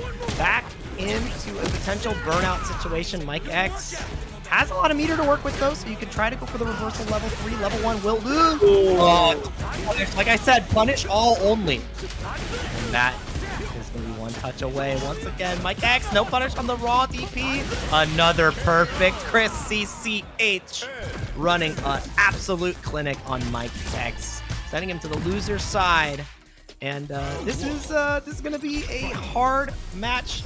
Getting the fireball game established here is really difficult because of the ability to OD cycling pressure. But crouching medium kick, hell of a normal, isn't it? Yeah, crouching medium kick from Ken certainly is a tremendous option. We get out of dodge. Just say, I escape, crouch strong, baby. I love it. That was get me out of here. But it's interesting to see 801 Strider kind of leading on Bison. I think that really kind of plays into the style that Strider has showcased through Marisa and now here in Bison, because we're playing with a lot of these stronger but slower normals here, and we get to be even more of a bully than we were with Marisa. Yeah, oops, all plus frames is what it feels like most of the time when you're fighting against Bison. A lockdown into these spacing traps, the stand roundhouse, and the light kick. If you don't allow Strider to start the scissor kick pressure, it's a little bit harder to play here. But man, oh, are you dead? I think you're, no, I can't go into level 2. I thought it would have been enough, my apologies. Oh, but this, again, isn't gonna be enough. It forces the burnout, so now we're both burnt. Who survives? Where's the burnout sequence from Hokage? Oh, whoa. We shimmy out here trying to expect a reversal from Strider here, a metered reversal at that. Hokage, unfortunately, going to go down for the hesitation there. Just a little bit of a shimmy, maybe expecting a throw even. $50 contribution for the double star. Thank you so very much. Thank you. No asterisk required on this payment. I very much appreciate it. We double checked. That's why there was 2 of them. $15 more in the pot. Also, I love Strider's tag in CRN right now. Peru #1 fan. Absolutely, I agree. Great Lily player. Lockdown with the bomb, and it's so hard here because you want to try to like OD reversal. You do not want to take the pressure. The air to air is going to be more than enough though. You're not allowed to jump. You're not allowed to walk forward, and game 1 is no longer on your play schedule. Get out of here. Game 2 coming right up. 801 Strider showing such strong control with Bison. And like you said, slower, larger normals, plus frames per days. Enzo's got to find a better way to really contest here and play some cleaner neutral. Yes. Bomb explosion here, so you have to trust that you're going to be able to survive that pressure. A jab out could work, but you know, it's such a risk to try to pull through. And with Enzo in burnout state right now, you're kind of dealing with some of this pressure from Bison. Scissor kicks certainly going to be a threat. A stand fierce, just fishing for it back to back from Strider. Dude, and the fact that the bomb is still set up, you're still burnt out. It is such a hard fought battle to survive there. You know, damned if you do, damned if you don't. EnzoTheHokage, a potential 0-2 position, but finding the check right there. Big counter hit opportunity in the corner is exactly where you need to force Bison. This is where you will thrive. Not finding the perfect parry though from Mike's Strider. And he's survived the corner again, sets up the bomb. Every single setup going into bomb is also so disheartening, and Oh god, yeah. If you burn out here, I think it's lights out for Enzo, but now on the offensive, we need to see a positive sequence. Absolutely. You do have the toe poke to try to challenge again, but now that we start the ball swinging here, overhead connects, forces your own burnout here. Oof. If you had the reaction for level 3 right there, Enzo, you're insane. Absolutely. The one button super. Right. You had it. There's still potential, you know, against the axe kick. Oh my god. Yeah. The overhead. No burnout. Nice jump out again. Oh my goodness. That was so good. The precision. Only has to spend the level 1 as well, because that's not even the game on the board. That's just a round. But he had to work for that. That was a valiant effort, you know, just threading the needle so dang close, especially against that crouch medium point. It is mad fast. That would punish was absolutely insane. Especially you weathered the storm when Strider has full stock on resources. You were in burnout. You could have just kept chipping away here. Overhead, one more time. Yeah. Strider just really messing with this one here, and overdrive DP out of the corner. It's still being called up by every single overhead that Strider's been putting out so far. Yeah, and I like that. Being a little bit more confident to opt for the OD DP there as well, because there was no bomb state set up. This won't be enough to kill, but bomb setup leaves you in one touch, which means you cannot DP plus frames. Again, the throw comes through. Enzo can take 2 more of these. Now he can, yep, he can still take 2 throws. Checks. Scissor kicks into the level 3. This is going to bring him back to almost 3 bars of drive gauge. And put Strider into a 2-touch situation. That's the hard part. You gotta hit him twice and he's got level 3. Oh, just outside the range for throw, and unfortunately gonna get put right into Super Strider 2-0 lead right now. Just a little bit too far. Didn't get the right distance on the throw. Maybe he was potentially, you know, baiting a throw from the side of Strider. Because if you go for the throw cancel off the dry brush, you can stop a little bit sooner. Just didn't have the right read on the situation there. So, I mean, yeah, if he wakes up super, you bait and you get a huge punish. But the I know you know, Strider's been playing Street Fighter for longer than EnzoTheHokage has been alive. So, I mean, that's how it goes, man. It's literally the truth. I'm with you. I'm not calling you a liar. I'm not calling out chat by it. But, you know, I believe you. I know you got the facts. That's just a wild statement. It is. It's been 30 plus years of Street Fighter at this point. We're definitely in generational gaps here. But the fact that you get to see both of these players at such a high level of skill with that generational gap is what makes fighting games so great. I love that this is a match we get to enjoy, where tenured players can still, you know, put up incredible performances, and you know, the young guns are duking it out. The future of Street Fighter, and that's the future of Street Fighter. We love ourselves some drive impact here. That should be enough to kill. Coolest super in the game. That's what the Undertaker wishes the choke slam was. By pointing up the finger, you're number 1, and the finger just stabs someone in the stomach. That's what he does. He throws you up, points at you, and you land on his finger. His index finger is strong enough to hold En's body up like that. Zangief's body up like that. It's kind of nuts. This old man is jacked. Knockdown again. Enzo was working on perfect, but now trying to find a way out. Perfect parry. Sets up the bomb. Even though you don't get the most damage, getting the bomb set up means that you have a potential to throw set up overhead into the air-to-air confirm. Wonderful. Rise. Oh, that had to be an input error. Uh-oh.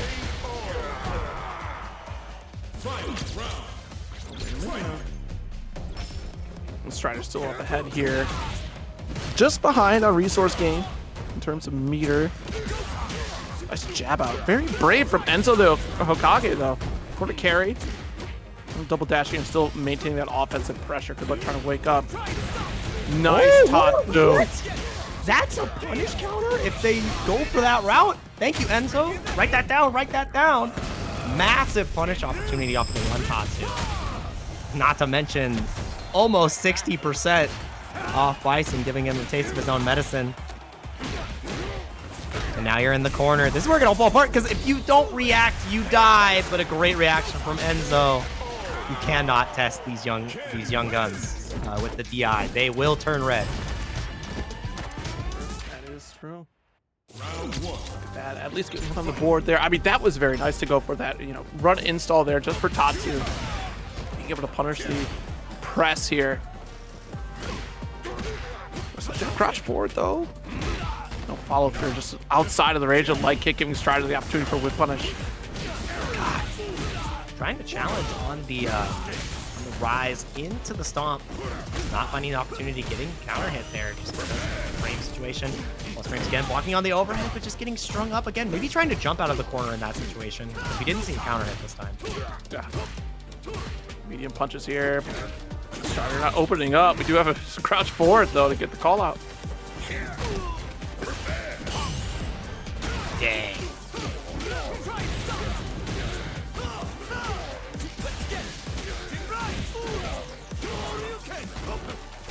Nice leaderless as well, but oh, the spacing on that button is so good. It's slow, but it is so far-reaching. Yeah. Criminally powerful. Safe. Big, safe, and potent. Scary. Lots to do indeed. But got the EXDP. Perfect parry. And respecting the distance here because my goodness, that jab could have been a threat. Continuing to see Enzo try to challenge out in that target combo situation. It's just not paying off. A little bit too plus on the bomb there. And yep, gonna be a punish on the drive rush fierce. Now it's a one-touch situation. Strider just needs to find one crouch medium kick. Maybe that stand fierce again. Anti-air, not gonna get the job done, but yeah, you're so close to death. Can't take the throw. Do you bust out with super? Devil's Rise. Oh my god, the Shadow Rise is gonna be absolutely punished. I don't know, it's gonna be a pixel or he's dead. There is no in between. He's alive. He's alive. Oh my goodness. Whoa! Jump in? Are you kidding me? Confidence. The confidence.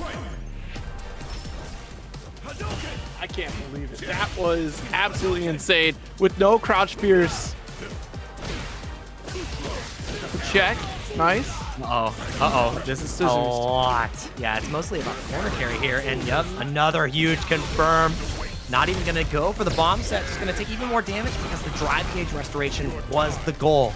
Puts you into a position where now you have a drive rush console at your disposal. You have a raw drive rush at your disposal. After this pressure, challenging with the stand light kick. That's where he's been getting counter hit a lot of these times because he's been trying to stand light kick in the target combo, not getting through with the stomp. Still surviving. Enzo with a pixel injury. Drive. No, he goes for the run cancel to give himself a little bit more time. Back throw incident 0. This is the sequence. Light kick round start, or crouching light kick starter.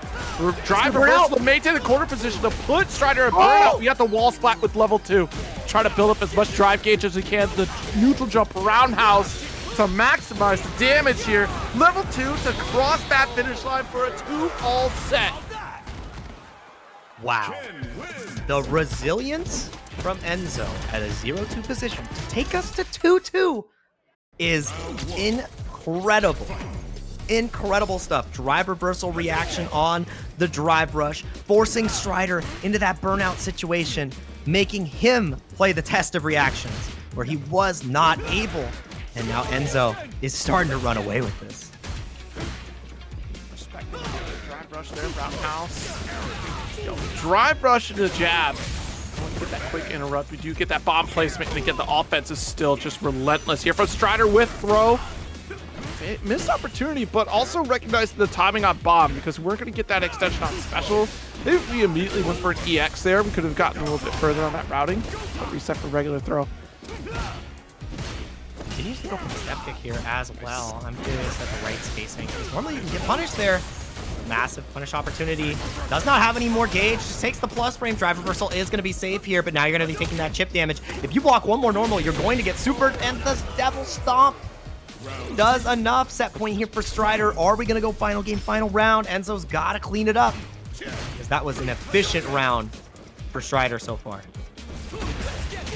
Uh-oh. God, do you see the quick snap trigger pull from EnzoTheHokage here to get that crouch for it, and the jab anti-air too far away for the throw. And you're going to pay the price for it. Enzo was looking so clean at the spacing, except for the final moment there. And again! God, yeah. massive opportunity. The corner carry is so dang good too. And now you're one crouch medium kick away from death.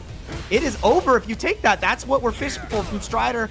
2 more throws are in your future. You can take 1 more, Enzo. That's why we see a little bit of a shimmy come out. Level 3, gonna be the CA. It doesn't burn out though, I don't think. So Strider still has a chance. Maybe a perfect parry, maybe a drive impact reaction, maybe a drive reversal. It's all on the table. I mean, Ken literally said into this level 3, it's all or nothing in this final moment here with the crouch forward drive rush. You had the one singular bar left to go across the finish line here into this round. Final game, final round for these players here in this tremendous set of Street Fighter 6. And the thing that's so scary is Strider's got the bomb set. He has 3 bars to his name. The overhead connect. Oh, utilizing the head stomp to get a little bit more damage. And now you're one touch as Enzo. 14 seconds have disappeared, and you cannot afford to take the strike.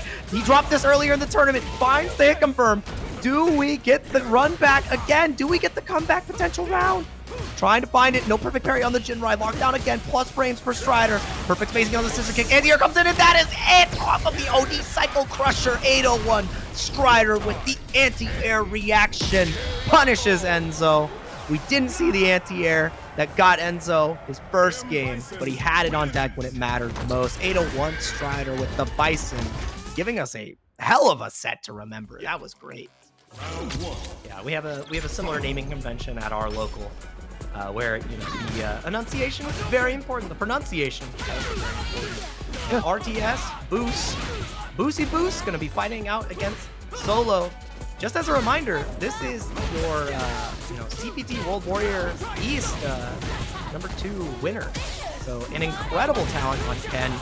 Currently the #1 ranked Ken.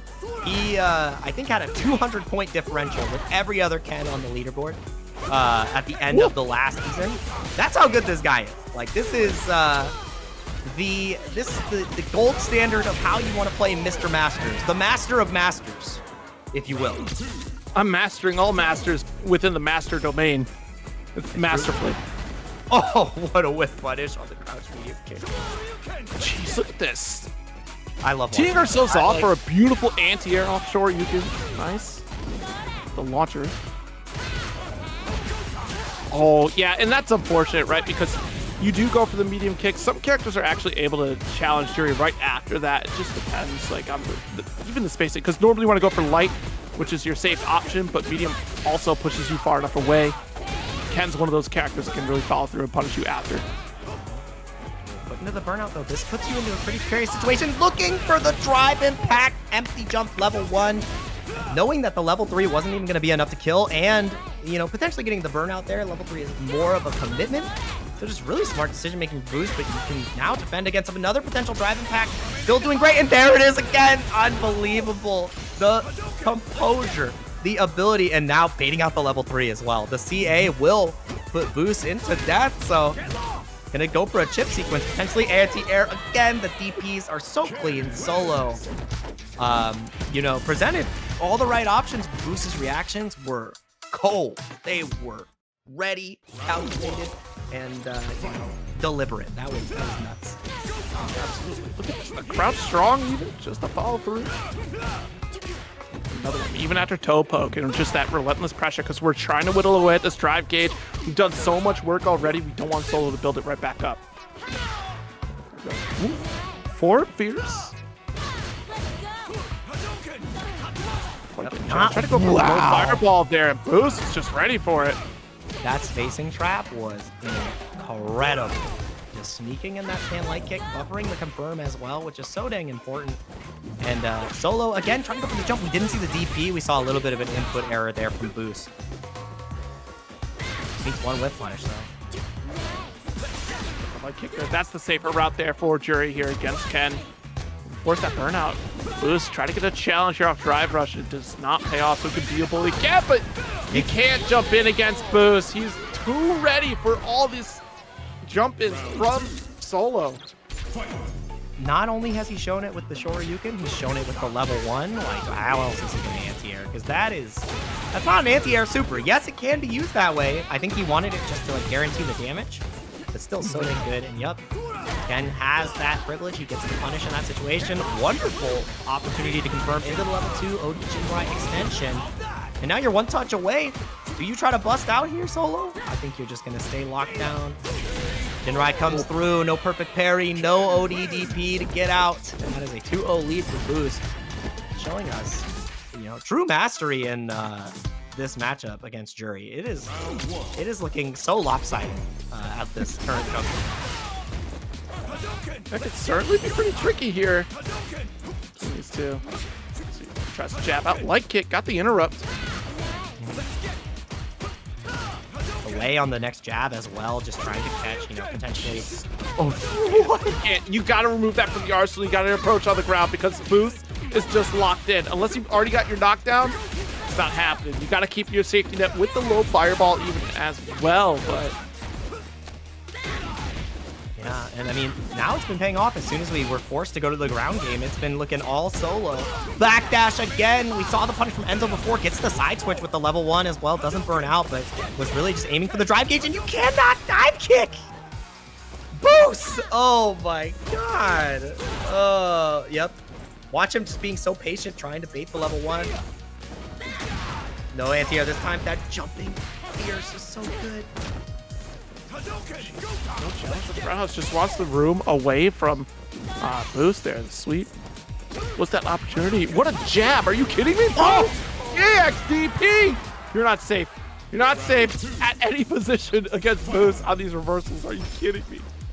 Dude, we got to see Chris whip punishing the fireballs. Before with ODDP, we're seeing it from Booce. That is the high level ability you need to display in these matchups because it just changes the entire narrative on how you have to operate here. And it's just all coming up Booce. It's the sweep whip punishes, the anti-airs, as he misses that anti-air, but you know, it happens to the best of us. And Solo now getting a great corner pressure sequence. Can you try to escape Booce? Oh, that's burnout. Ooh. These crouch medium punches coming through for Solo, but still gonna get bullied out of that corner again. Booce threading the needle with another DP, but gonna throw. Solo respecting the distance between themselves and Booce, but in a burnout state, it's gonna be all green light for Booce here in this sequence in a moment.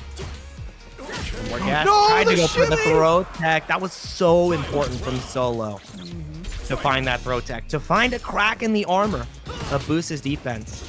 Finally making him with the throw, and now, you know, a little bit, a couple of misses on the spacing, but still fine. Punish here on the Fuhajin charge. To the corner we go. And didn't get the walk back in time to evade the throw there. Really strong position. Now Solo's the one who is really abusing this corner position. One of the strengths of Ken is his ability to get to the corner, but you get hit by one back throw, and that's your home now. A fireball there. The dance begin. Look, you can't stop it. You can't. The accuracy is there from Booce.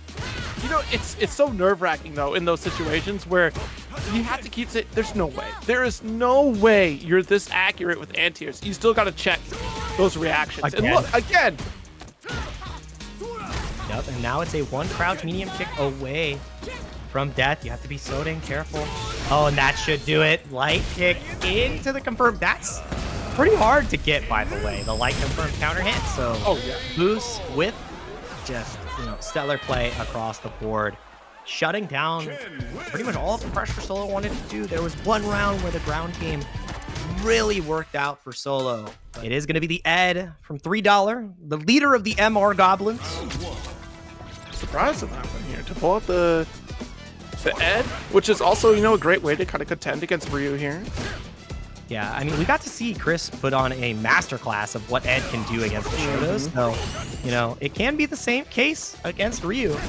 And I mean, you know, shocker, Ed's a better character than Kimberly. I don't think that's news to anybody. That is, yeah, that's not a hot take at all. Yeah, that is the most lukewarm take I could have given to the chat. But we're seeing a very different style here as compared to CCH, right? We're going for more of this flicker pressure, some of the Psycho Spark. But we do have some of these light kicks as we make the forward approach as well. Shine just trying to bully at that mid-screen. Catching some of the startup here of these fireballs. And Catchy trying to walk back as well with the medium kick. little bit of a delay on that next press as well, and you're seeing that too. Such delayed pressure to really catch Paladin slipping, maybe looking for a potential delay technique, right timing, but no anti-air. That is one of the fatal flaws this character has. It's a lot harder to get the consistent anti-airs. But this level 2, you might just get chipped out and die, and I think he tried to heavy DP maybe to go through. Might have been, yeah. But hey, that level 2 certainly works out. But you saw that moment of hesitation there on that jump because Paladin was certainly teed off for an anti-air. Could have been a stand roundhouse, which would have been excellent, or even just that light DP. But like you said, the DP is a little iffy on Ed, so you have to be a little more preemptive. That's why you go generally for that stand roundhouse there to go for anti-airs. Yeah, just being comfortable at this spacing against Paladin as well. Snapper get a little bit closer here. Paladin is doing a really great job in the drive gauge war though, right? He hasn't really been overextending himself. And that's what's most important because he's established such a life lead at a healthy drive percentage. Oh, what a whip punish. But he dropped it right there because of the crouching situation, and now the drive gauge is in a pitiful state. Uh-oh. Help. Oh, no. Yeah, gonna go for that level 2 again. This time finishes the job, though. Makes it work out in the end there. This time had the right damage calculation.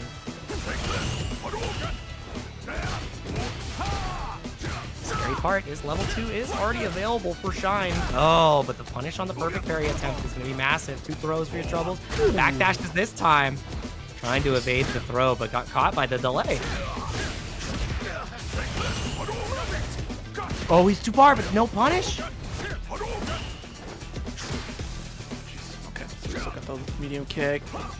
Trying to buy some time as we build back to the meter. What's buffering? You saw that full screen buffer. Just wait for the opportune moment, and Paladin couldn't help himself but throw a fireball here, not noticing that buffer from Shine. That was incredible stuff. One touch is all it takes here. I don't think we'll see an OP reversal. And that is all she wrote. Shine with the first game on the board. That level 3 was such a strong decision. And the scariest part about it is because it was an OD fireball that was thrown from Paladin, it put him in that really precarious, less than 2-bar drive gauge range where if you OD DP, you're burnt out in neutral against Ed. He's not close to dead. And you are just in such a rough position. Great drive impact from Paladin, missing confirm afterwards. Kind of lucky situation for Shine. Here out the medium kick, nice. Jab out again. The dance begins. Here we go. But light flicker. Wow. Wow, yeah. I mean, look at how strong offensively that Shine is being to try to push our way out of this corner here, using those flicker normals to help out. Plus charge flicker here to blast right through fireball. That's a very odd position because flicker will go right through fireballs, but also is a great whip opportunity here to try to challenge him, steal back our turn. Unfortunately, Paladin ready for a reversal after the fact. Yeah, and I like too that Shine is already showing the up charge flicker as well, just to set that mindscape of, hey, sometimes I'm throwing that in there, so if you jump, you might be in trouble. We see the OD Shoryu come out from Paladin though. Wants to get back into this reset neutral position. And again, it's just been so consistently winning the fight before, and that is such a great confirm, such a great decision. Close to burnout. Yup, Pixel left. Shine is in a troublesome spot. The whip with the level 2, that will beat the OD. Locked down, not getting a punish on that one. It's still there, bro. Oh no. What? There we go. Fully charged. Well, not fully charged. We didn't get the pass through, but good chunk of damage off the Fierce, but drops out a little bit too early. That's supposed to be the knockdown ender. Dropped out. Great attack. He just sends the level 2, knows that you can build that third level 2 in the next round. Where's the jump forward? There it is, and it was all she wrote. Stuck between a rock and a hard place. Not much you can do. Good patience there from Shine to sit right behind that fireball. Does get the flicker. Opts for corner carry. The room that you're looking for. The stand medium kick though from Shine. We'll get that punish counter and follow through. jump out though. Again, one of the primary weaknesses that Ed has. His crosscut capabilities are just not at that same caliber. Just trying to slowly build that drive gauge back. In burnout though, donkey kick placement was an excellent decision. Got punished, a little bit of an overextension with that standing medium kick. And now you're one touch away from death. Oh, man. Wow. What a route here for Paladin, putting a game on the board. Dead to rights before the animation. He took the first hit of the Shin Shoryuken, and he was already lights out. He said, please don't hit me. I mean, if you're the ref, are you getting in the way of the Shin Shoryuken there? I mean, you recognize that Ed's knocked down. You get in the way of the next hit? He shrugs his shoulders. He's like, hey, bro. Hey, your boy is dead. Like that's. I'm sorry. I tried. This is the Twitter clip. You're getting hit by the Shin Shoryuken.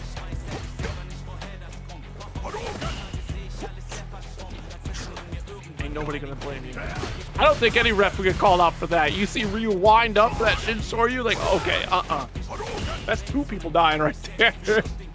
He puts the mixtape on. It's called Sweet Chin Music, and that was some Sweet Chin Music. What a punish! Again, spacing has been incredible on these OD cycle uppers. Not only from Shine, but Chris as well for today. And it's so hard to escape the corner now. Great confirm. Should be able to kill with the level 1. Actually goes for the level 2 just to ensure it. And that is another round on the board here. Paladin with such great extensions. Really showing us the power of Ryu. Yo, your cat's upset. She really likes Ed. Oh. Yeah, she's like, no! Told you, she's a Street Fighter fan. She has certain characters she likes, and others that she's like, that character's too hard. Also, let's get a cheer for Tommy. Yeah.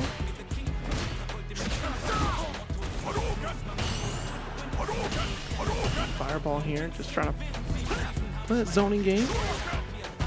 Chris likes your cat too, by the way. That's my goal.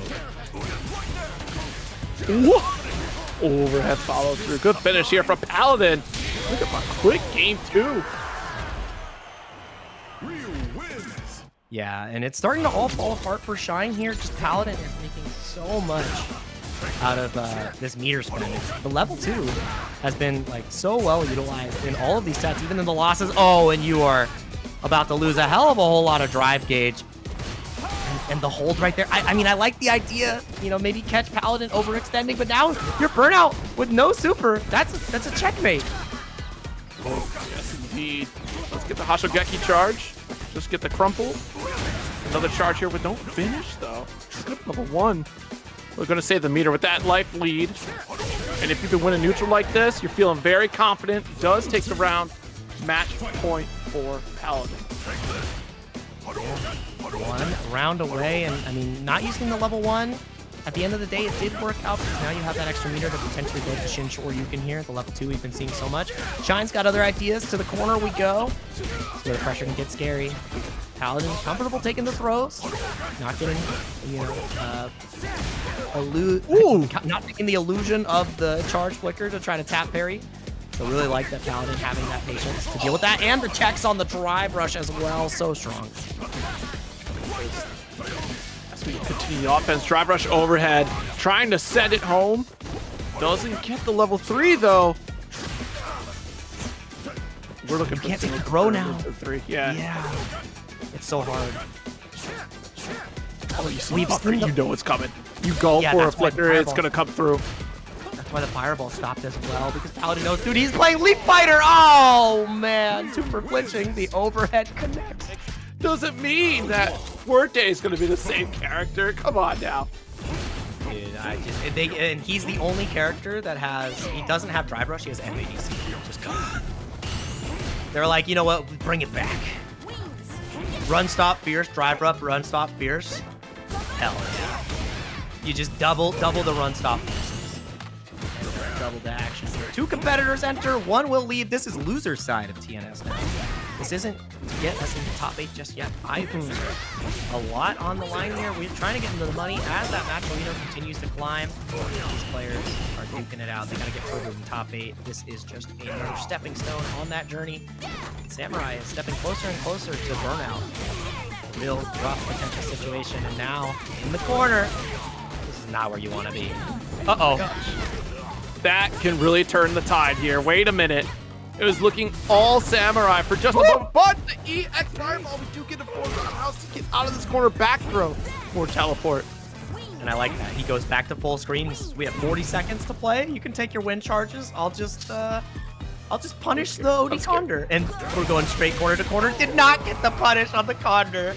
Oh, I think it was a crouch medium kick that got smoked. And that's the thing, you got walked down in the corner. Like, yes, you had that full screen reaction time, but so smart of IPeru to close the gap to make that reaction that much more difficult to pull off for Samurai here.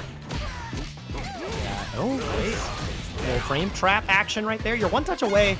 So you have to be so careful because of the potential level 3 spend. I think that Samurai doesn't want to cash out here. Level 2 can do it. And no, not even going to spend any of it. Knows that it's more important to maintain the meter, especially with IPeru having a full stock. Risky decision, but it pays off. Quick shot to Hadouken in the face. Good crouch forward, does find the drive rush here. A little knockdown as you try to guess situation again. A little bit of a hold parry there, thinking that, additional pressure was going to come through. Wind charge there, so you have to be careful. Now there's 2, which means you get extra follow-up afterwards. You're coming off the counter spire. Not this time, delaying the jump arc with the dive kick. That's what gives Akuma an edge over the other Shotos here, because he can't change that arc. And yup, have to be very specifically punished there, and Samurai was ready. Nice counter counter spire, block on the overhead here. Massive lead for Samurai, and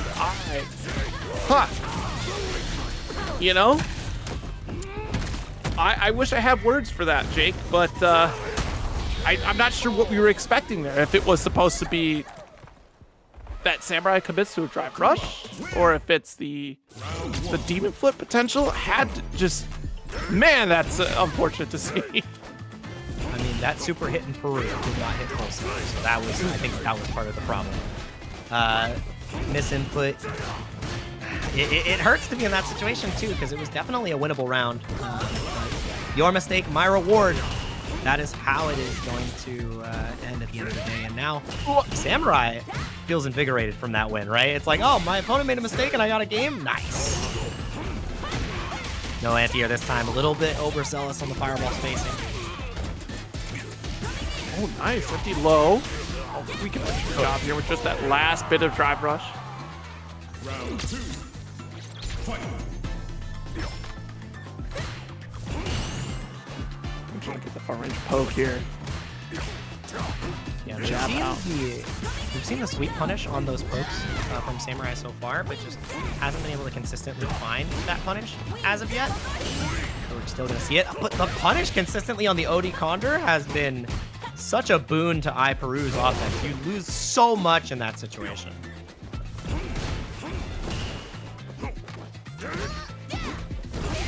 I'm not quite committing to a rush here, just slowly whittling away. The one thing that's going to stand out here is that drive rush game again. Like, perfect parry, stealing it out. Good challenge for Samurai, but the level 1. Gets the wind charge again. Another important piece here. Has 2, which means you get 2 sequences of pressure. All 3. I think this might be lights out for game 2. Barring another mistake, the reversal. Stop the first charge. Ooh! Oh, air dare is massive. That was such a good drive rush DP. Punishing neutral jump. Four here. No, doesn't spend that last drive gauge there. It's a good jump drive rush level 3 to finish the job. Samurai just kept it simple. Long game. He's thinking of the extended engagement. Goes for just the teleport.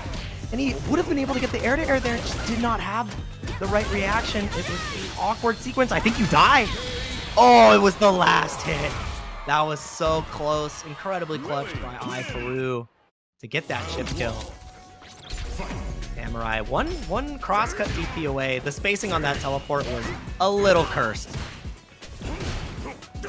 I wonder if we would have spent a little bit less here if we would have gone for the level 1 towards that combo routing finish in that last round. At the very least, still get that back. 50% life lead for Samurai in this round here of game 3. Jesus. This massive stand fierce here. Just here we go. Just boom. Nice. Again. Good call Yeah, from Samurai. He's not only getting the punish on the OD, the regular counters as well. It's so dang consistent. Finds the DP, does not want to even entertain the idea of getting scooped.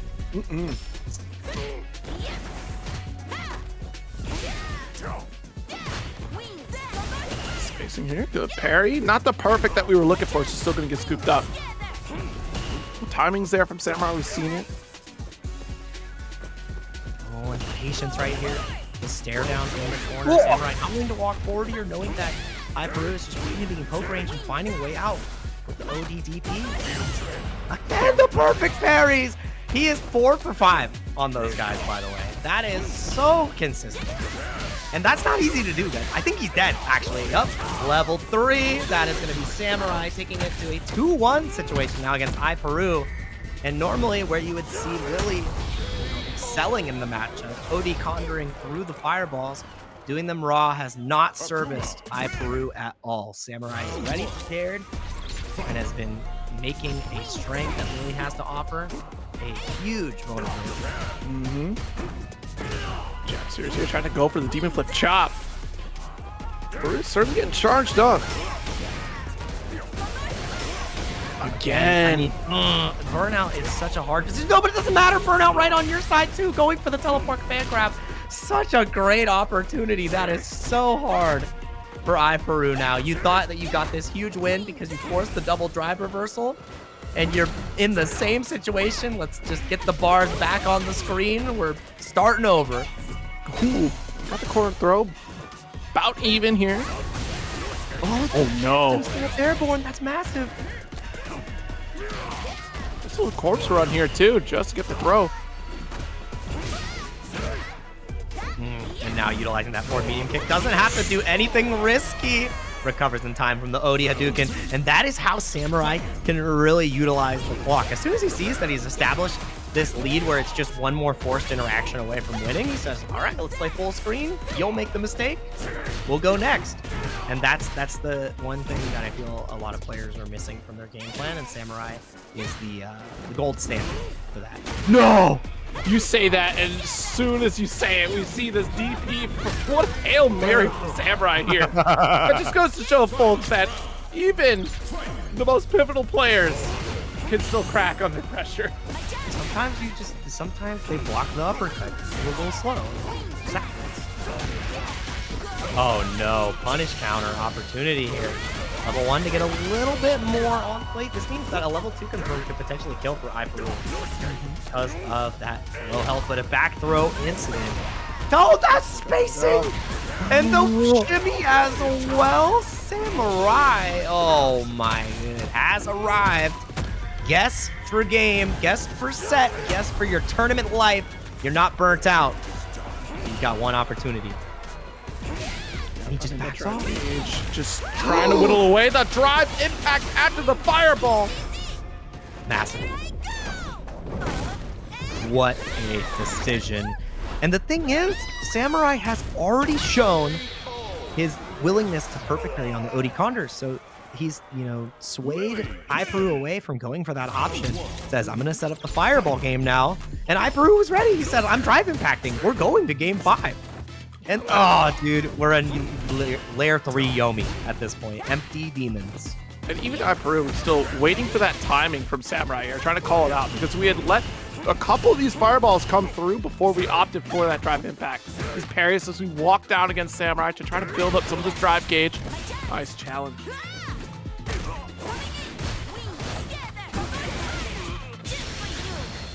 Level 1. A little bit more damage on the table. Drive reversal out. Doesn't want to play the mini game. Jab this time. Seeing that the heavy DP whiff prior.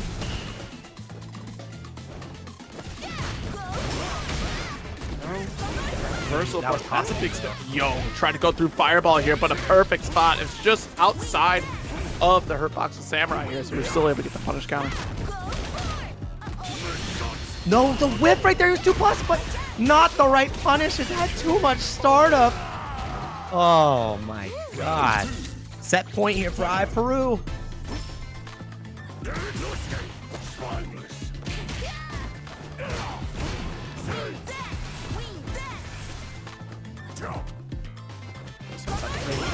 Reach that crash forward. We do get the impact, or excuse me, reversal. Looking for that breathing room. Continuing to utilize the high kick. Peru not really finding an opportunity to punish here. Samurai about to be in burnout though. That's the hardest part here. You can't afford to get put in this corner position. How do you survive? Ooh. Excuse me? Throw number 1. How many will you take, Samurai? That's 2. Oh! That's a big call out right there. Called out the overhead attempt here. Get out. Yep. But now, at least you're outside of burnout. That's the most important piece here. Do you throw the fireball? How are you going to deal with the OD counter? OD, sure you.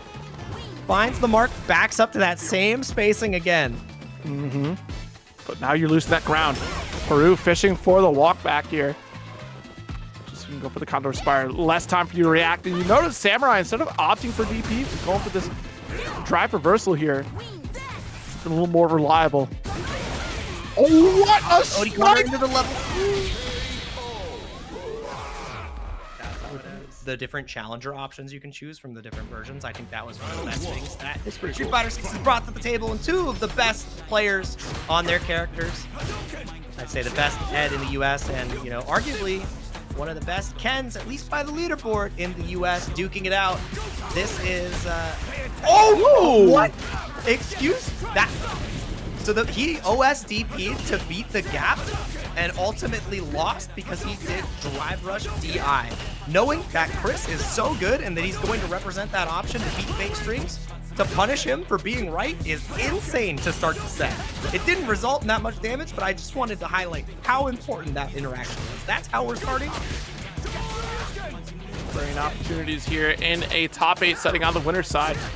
Ooh, Roundhouse goes unchallenged.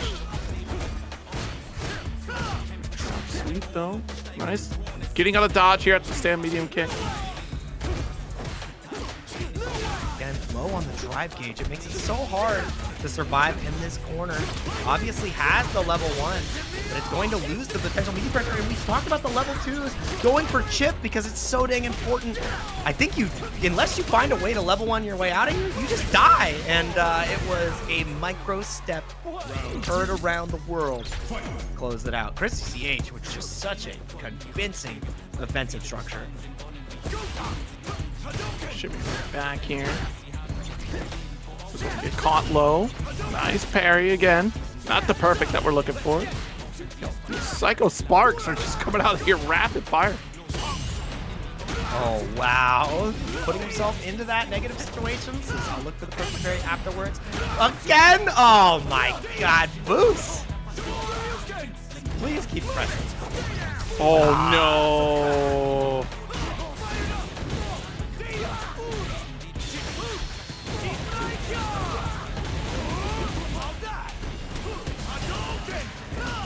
Trying to jab it out still. Yeah, you can't win these trades. Not in your favor, Booce, with too much health in this corner position. It was still out that route. Yeah, really strong corner pressure and willingness to utilize the Jinrai as well. That's one of the things I think is important in this matchup because if you space it correctly, Ed doesn't have a fast enough normal to really get a consistent punish. Obviously, you can OSDP to evade the Jinrai pressure, but I like that Booce is willing to show it early and often. Again, he's done it twice now. It is deliberate. If you thought it was a fluke before, it's a boost now because that was so smart. Chris is getting punished for being right against 99% of other Kens. This is the reason this guy's number 1. Oh no. Yo, what a meaty. Dude. Again, the thing that's so hard there, because now if you stop OSDPing Zero, you have to deal with all of Ken's fake pressure, which is like drive rush fierce. which is not what you want to deal with. It is such a good starter. Booce is making Chris look lost a little bit. I'm not going to lie. This is rough. Certainly a little bit out of the range of this flicker here, and the navigation. We're trying to see Chris play more of that long-range game here. Booce still able to find a way to close that gap. Okay. Max range just outside of the stain. Forward.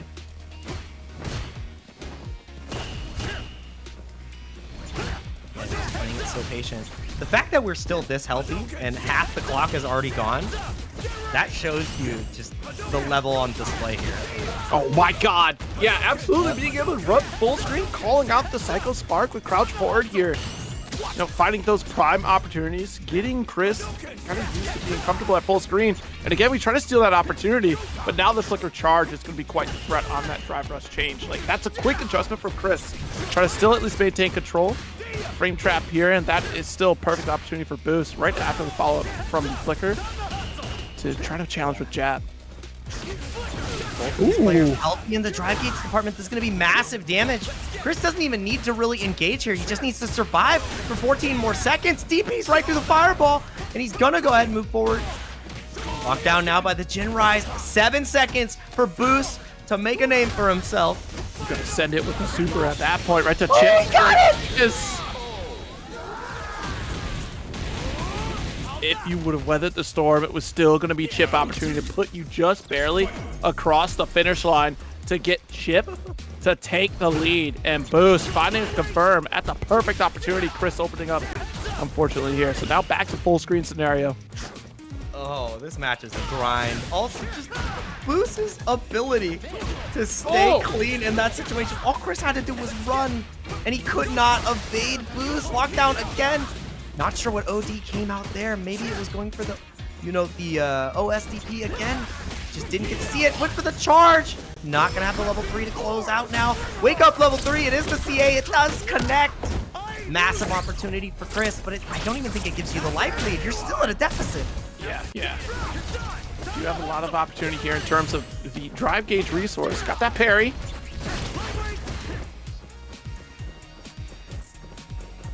Dance continues here. Now it's final touch scenario on both sides because Chris will just route into the drive rush combo. Booce still has plenty on the table here to close out off a quick confirm. And that's why we're seeing the buffer on the DP. We're seeing the attempts of the stand light kick, and Chris threads the needle.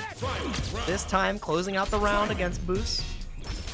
Can build the level 2 again, which is exactly where Ed wants to be. It's close enough to actually build the level 3 potentially too, so. They're looking so good in this set so far.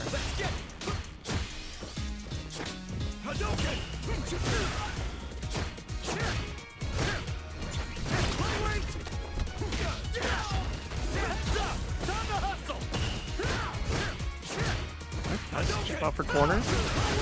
Oh no, big error right there. A little bit of a spacing issue. Not going to build the level 2 just yet, but now in this next knockdown, he might just go for it to get the burnout, and it's not even going to be a burnout situation. It is going to be death to all rights. Unless the scaling is too much. It might be too much. It's not enough. Oh, it doesn't matter. That was terrifying. That would have been a highlight reel and a half if Booce made that comeback. But Chris pressed on the wake up, knew that Booce was not going to challenge out. That was scary. Yeah, I mean, just the explosivity of this match between these two right now is absolutely terrifying because it's literally just some of the most minuscule moments here that really kind of just explode into massive opportunities for these.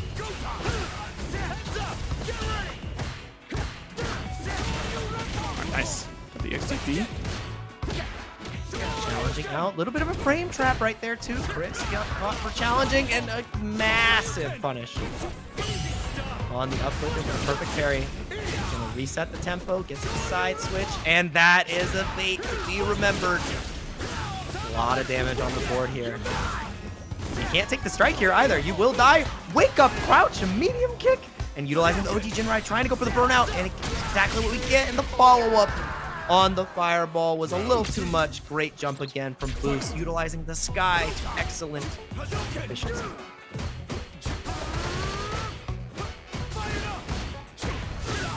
Jeez, nice flicker again. Look at that launch. Still trying to chip away at some of this drive as well. Pressure going. Nice. EX blitz. Yep, desync, but yeah, we're too close to the corner to really get much more from that. Booce can take one more throw. That's about it. One throw. Yeah, now it's strike though. Oh, how long do you hold the parry? Chris decided that he did not want to play chicken. No way. God.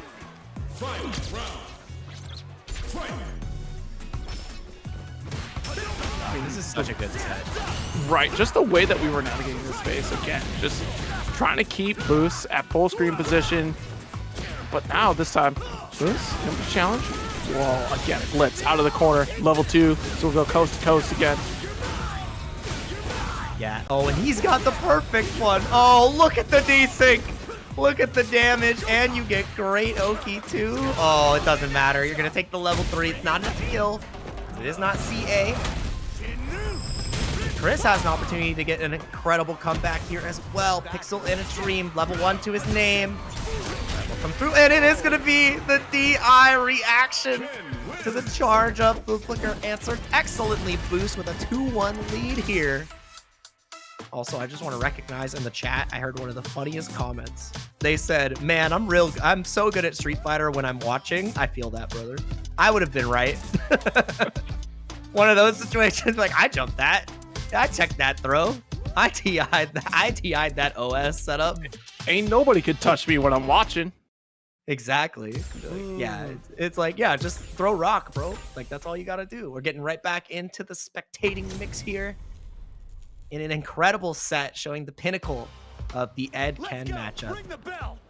Don't expect me to be a pushover. We'll be able to see. You're going to get to see a lot more of this. Obviously, as the character is incredibly prominent in Japan, across the world as well. So, yeah, you talked about it earlier too. Just like, again, just the growth of the character since release has just been insane. And the creativity around this character has been fun to watch because even still, like, you could have several Ed players they play so vastly different. We've seen that, especially for ChrisCCH right now. Ooh, about trading through the Psycho Spark. Good cross up, light kick. Exploiting the weakness of Ed.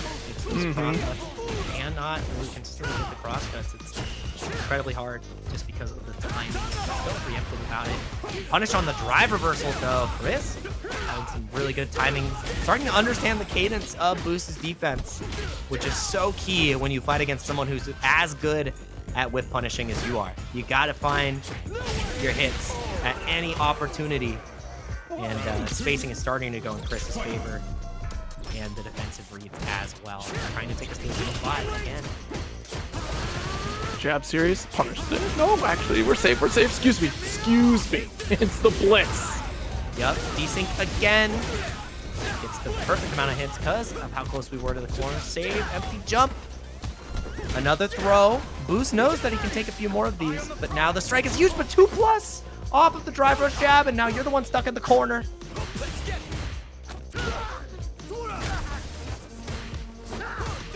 Ooh, just out of range too. A little challenge again. Roundhouse to at least put Chris right back in the corner. The side swap, and again, you know, just not being able to try to go for these anti-airs at all. The jump art a little bit too tight there against Chris.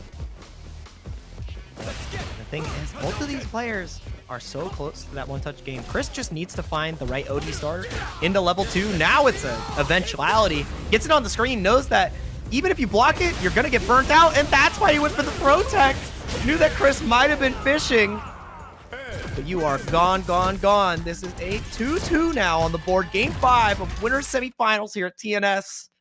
And we are opening up with such an incredible match. We gotta get right back into the spectate seat. By the way, like I said, #1 rated Ken. He's #1 rated on the leaderboard right now. He is first. That is Ricky Bobby. If you ain't first, you're last. That's a lot of Ken. That is a lot of Ken. Jab rush, roundhouse here. And a much more aggressive start here for Chris. Side swap off Lash. I like the respect here on the flicker as well. We've already shown that we can go for these fireballs. What a call out from Chris again. Fast forward here. Chris dangerously low on the drive gauge too. That parry is so key though. Gets the side switch as well. And the backdash is key. Dropping that situation. That would have been massive. He would have been able to get the level 2 confirm and ultimately finish him off. But the jump is so good. Not able to recover in time off that fireball knockdown. Chris now 1 game away from being sent the loser's Booce. Brother. Looking so clean here. Chris with a quick interrupt on that drive rush too. Got our fourth throw. Jeez, what a challenge right after that Psycho Spark even. Gonna get that corner carry thanks to Tatsu, but maybe not counting on that hit. Missing the throw opportunity entirely, which gives level 2 for Chris. Coast to coast we go. Oh, such a good sequence. Double kill rush dash. Get even more corner carry coast to coast. Extension with the level 2. The thing is, he's about to build another level 2, but that anti-air miss is critical. He can't take this next strike, but he's going again. 2 words. You're mine. Dude, it's so good. You're mine. He loves Valentine's Day. It's his favorite holiday. Oh my God, and I am seeing blue. I'm seeing red. I'm seeing a final game, final round between Chris and Booce. Can't rush on a charge flicker right there. It's that 33%, about honestly 50% being right, because jump in is certainly going to clear the low and mid flicker. So guessing game is as good as yours, right? Unless we go for backsway so Chris can still recover in time. Get out of dodge away from some of these drive rushes, and what are you reaching for?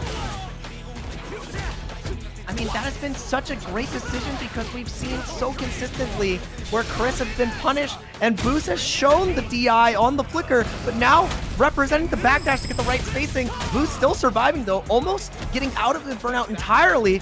Chris needs to find this next hit. He needs to find the level 2, and we're out of burnout. We use the OD fireball to win neutral.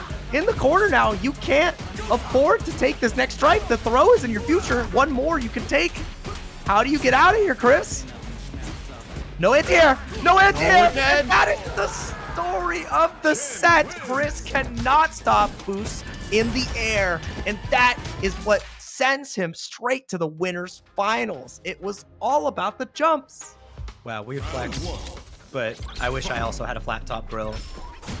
Dreams can be made, and dollars can be made at the end of this tournament. We're fighting to get closer and closer to that prize pool.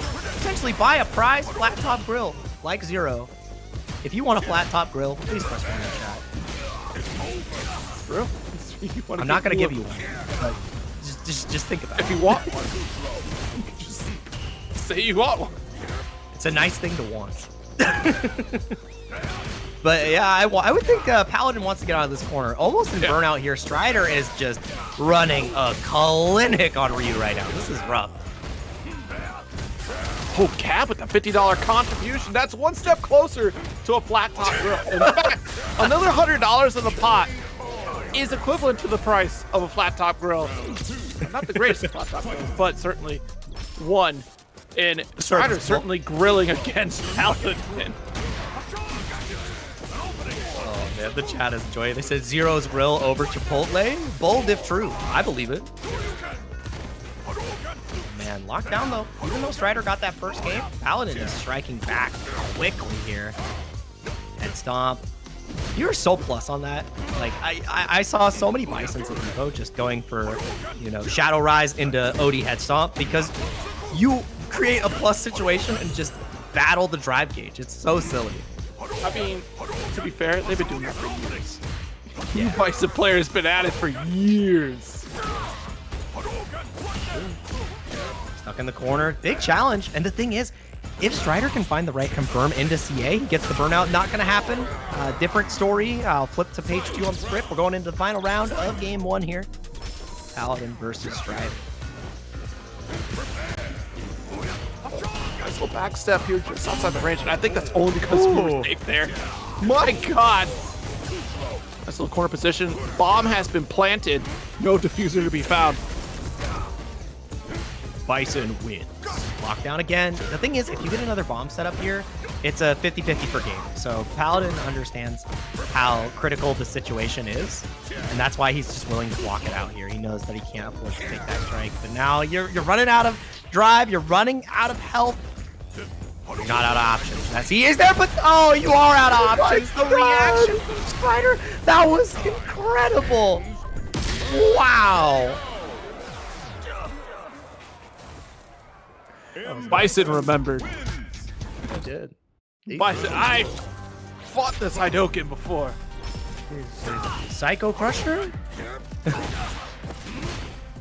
That was incredible. Strider's reactions and buffer timings. It's a treat to watch. It really is. Like seeing how he can just completely shut down you even trying to establish and start your game plan is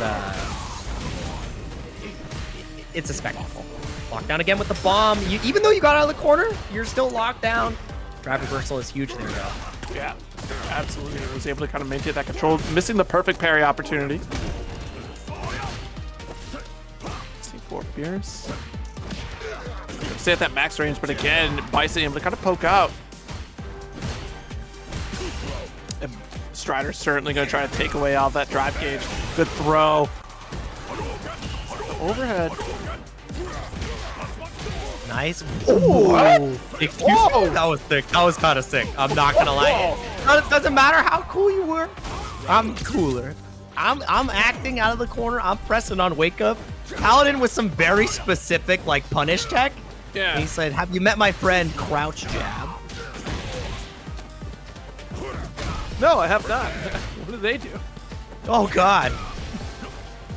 Down again in the corner, evading the throw loops. Paladin has consistently been able to find his way out of the corner here, and that's again one of the weaknesses that Bison has. His ability to crosscut, right? He doesn't have a DP. His anti-air isn't the fastest, so stopping that corner escape if they find the right angle is going to be a little difficult. But you know, characters have to have weaknesses if they're few and far between. Right. Oh, again, the sweep punish has been so consistent, and now you're burnt out. You better have a super reaction here, buddy. You might just die overhead because of tip. Oh! There was a gap. And, it was after that first overhead, too. One overhead. All right, that's enough. I'm away. He's alive? Oh, yeah. Oh, yeah. Uh-oh. Look at that. Oh, brother. That's how he got to the top 8 with the Psycho Crusher anti-air into super. And you are not allowed to head to the skies, not against this guy. He may have forgotten his name, but he did not forget how to tap into the Psycho power. With a little bit of soul. A little bit of soul power, too. Yeah, a little bit of soul. Got a little Psycho, a little soul. A little bit of rock and roll. Oh, man.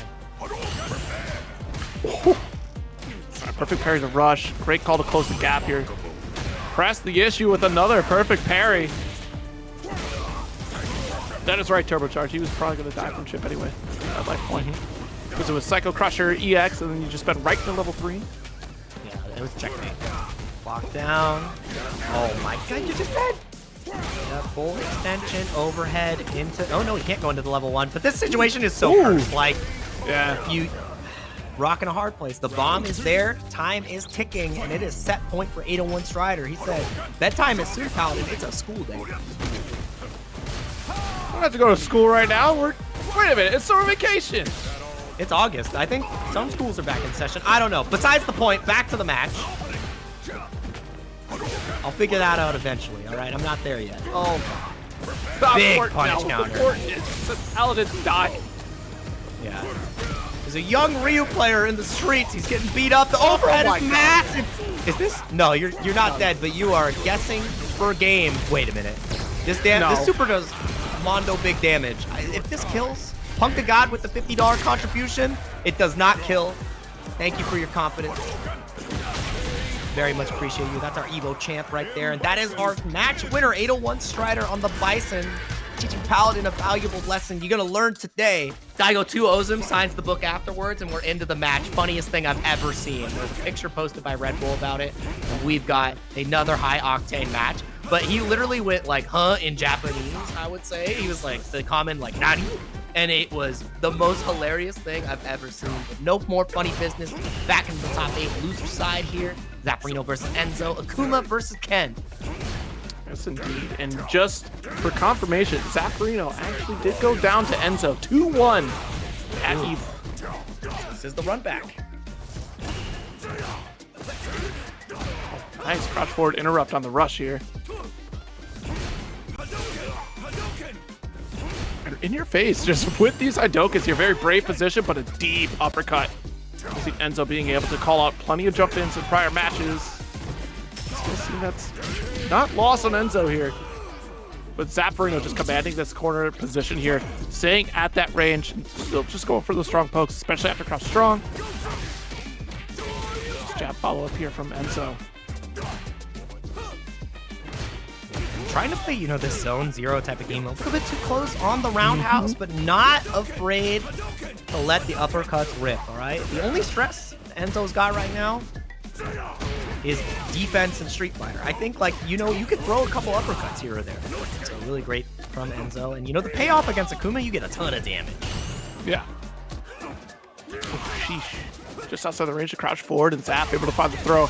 Respect on the range against Enzo, and unfortunately that moment of hesitation still gonna walk into it. Enzo finds the finish, just capitalizing with what's left of that drive gauge. Smart finishers. Yo, the back range forward, we were mashing the drive rush right after the fact. Dude, I love that he frame killed his Fierce with his Fierce just to make it extra meaty. Obviously, Extra the fierce? DP Yeah.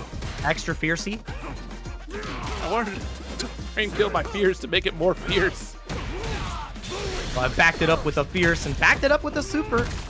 Quick little confirm from Zaf. Gonna be putting Enzo in a critical position, but also enabling him to attack the card. And Akuma is 2 touches away at this point. Oh, but White Girl Normals. Kareen standing kick being inherited by Akuma. He said, Satsui, no, don't touch me. Gets the first game. Good stuff to Zaf. Oh my god.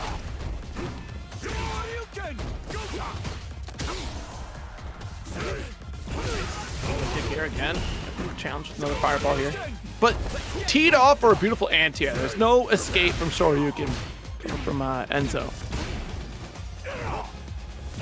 Try to get the win punish on the sweep with the crouch medium kick. Just a little bit lost on the spacing there. Too far. No punish this time. Run overhead. Oh, that is a masterful punish. Utilizing that crouching heavy punch. Extra little bit of spacing and gets that kill. Free 99 at the discount store. Heavy DP to close that one out after the run Dragon Lash. And so, Oh my goodness. The spacing from Zaf to just walk outside the range here. It's a brilliant spot for Akuma to just be able to challenge right back after with normals from Enzo here. Massive damage for corner position. And again, walks in effortlessly after a whiff normal from Enzo. Zaffarino just very locked in to keep that spacing going. evaporated in that match right there. And that's how it can really go fighting against Akuma. It's just Ooh. unrelenting onslaught of pressure. Meterless confirmed there too. That is one of the big benefits of getting that shimmy punish with the crouching heavy punch. Stop burn afterwards. Still Zap fighting back, and you cannot leave that gap. Adamant Flame answered in excellent fashion. You get hit by a stand fierce here, you actually just die, or a jump in, and that's exactly what is gonna happen. We're going to game 3, baby. 1-1 on the board. A little overzealous on the neutral button presses. It's gonna take us to a traditional 2 out of 3 here between Enzo and Zaf. Ken wins. Round 1. Go. Yeah, I mean, that damage output is certainly there from Zaf. I think the explosivity is the difference between these two. You know, Enzo certainly capitalizing on some of these straight hits, the bigger damage. I mean, we're already going to see it here. The crouch forward, corner carry. Be a little more potent in our offense after this as well, because we go for the light series. Oh, put you right back in that corner. That's strong. Yeah, but he missed the DP cancel right there on the run. He got an excellent counter hit, and just sometimes it does not culminate the way we want it to. Unfortunate. Not finding the perfect carry on the fireball timings yet, and just patience. Zap was waiting. you got to notice that once your opponent stops, like completely freezes at that position in the sweet spot there, you know they're teeing off for sure. They sense it. It's something like a sixth sense where you realize that your opponent's about to make that jump in here. Perfect spot for you to go for that anti-air. You've already owned the corner position, so you just send it home after the fact. That light kick though, nice. Again, just rip the DP from Enzo. And just continuing to contest, and you know, it's death by 1,000 cuts here. Enzo is continually taking these trades, but because Zap has already established a lead here, Enzo needs to get a little bit more on the table to really equalize. This is so hard. Yeah. The fireball pressure about to be in burnout. DP comes out at the latest moment, finds the crouch medium kick. The only problem is you burnt yourself out. He's not spending it, and he went for the Hail Mary. Tried to be like his hero Tokido, but the overhead did not connect. Oh. All right, 2-1 lead here. Now, if this were Evo, Zaffarino, it was over. It's over. This is an Evo. This is TNS. Yeah. The bittersweet feeling of, I would have beat you if it was offline. That's too bad. We're playing 3 out of 5, baby. No, Again, no Chipotle cards on the line at all. Just unfortunate. Can you imagine? Every top 8 at TNS, you get a Chipotle card. World peace. Wow. That's a lot of free Chipotle, actually. That would be a lot of free Chipotle. Chipotle, if you're watching, we've got a great place for you to advertise your burritos. For you to give away free burrito. I mean, yes. Crouch forward, follow through here to get a massive start for Zaffarino. Nice empty on the flip. Yeah, this is looking so incredibly rough for Enzo right now. And he can't take the strike anymore because of level 3. That is why he busts out with the DP. You know, it's do or die. If he gets blocked there, he's done for. Yep. Ah, I believe that was a wish punish. No way. And he gets the saucy Tatsu combo. Oh, yes. He's dead. Oh my god. That was sick. Get him with the run past Tatsu. The backtrack.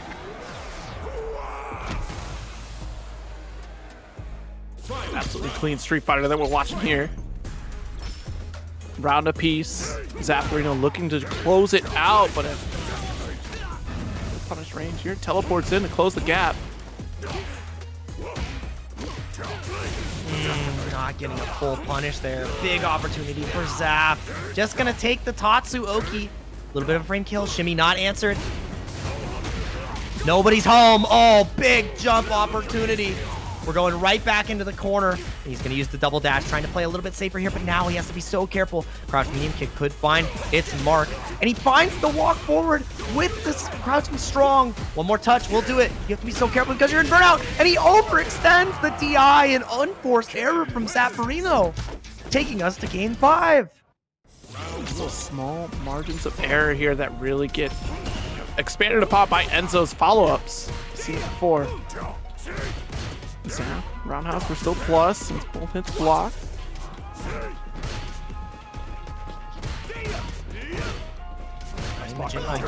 Outside the range of the bar. Sweep! You put yourself in burnout for this. Yeah, I don't know if I agree with the burnout piece, and that's why we see the fireball game being paid with the extra horizontal distance on the DP, paying off in dividends. Anti-air is still so clean from both sides, and not only Zap, but Enzo a little too early on the drive rush pressure, and Zap is surviving this burnout excellently. He actually won most of the interactions. No way. Oh, I shut down the fourth roundhouse there too. Oh no! Is he dead? Level 2 actually does kill here. Enzo, he might only have to spend level 1. He's gonna guarantee it though, taking it to set point. It's been the jump-ins that have been such a, you know, changing factor of the tempo in this set. Gotta be so careful, especially at the ranges they've been throwing fireballs at. They've been chucking plasma like crazy at round start ranges practically. Like right here, for example, that could have just been a jump-in. And that's the hardest part too, because in this match where you're playing, you know, the button economy, where you have very similar crouching strongs, very similar crouching medium kicks, And standing fierces, you got to use the fireball as an extended poke, and it leaves you vulnerable. That is just the nature of the beast. No DP this time, a little too far. There it is.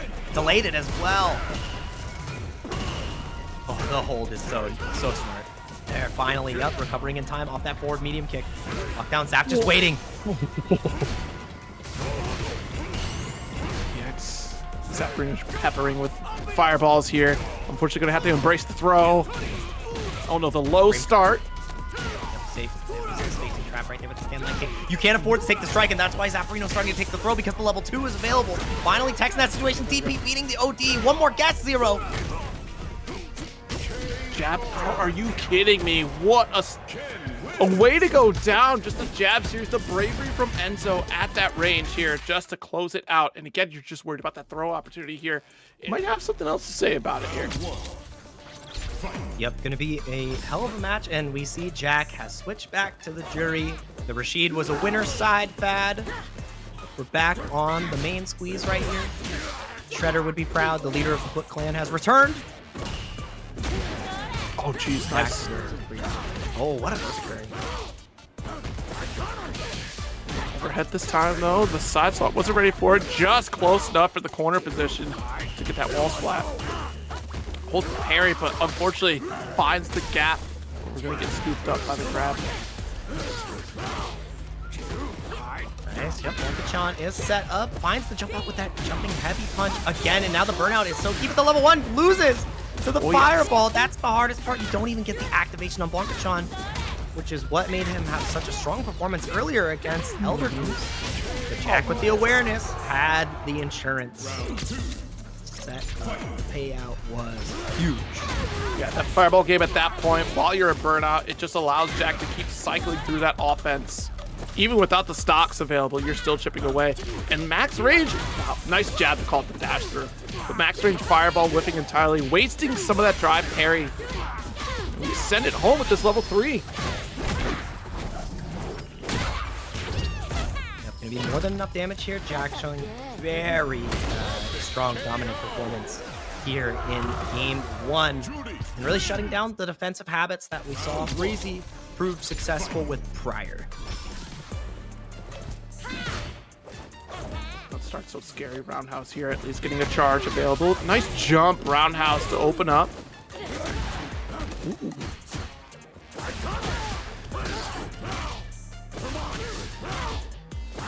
Up over time here, corner set up with Blanka. No electricity yet, but calling out that parry. We saw the first one here, follows right through. And remembering the fact that JAK is willing to hold on to drive parry for an extended period in this corner just to avoid a scenario like this. Oh my good, double hop. That was a key decider in the previous set as well. So I like that we're seeing it on display as Freezie, and I say previous set, Freezie's been on a warpath and losers, so I gotta give them more credit than that. But JAK is not dissuaded, just continuing this offense. We saw a perfect to close out the last game. Oh, nice. Great decision making here from JAK to go for crush medium punch anti-air.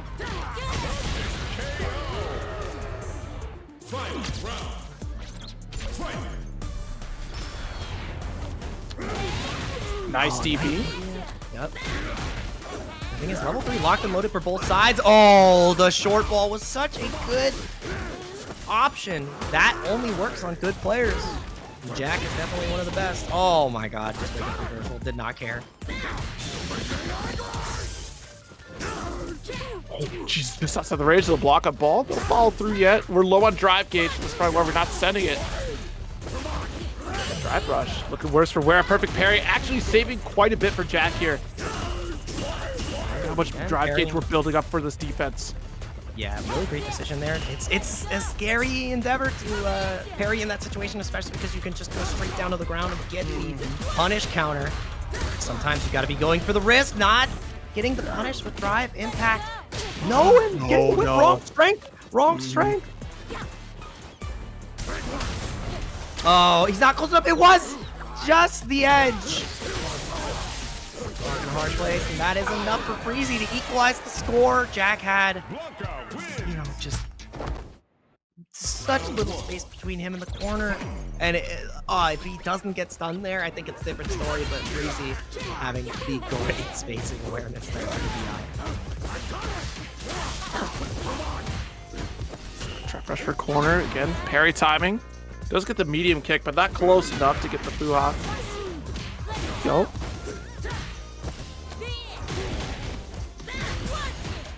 And JAK is playing at a different tempo in this game here too.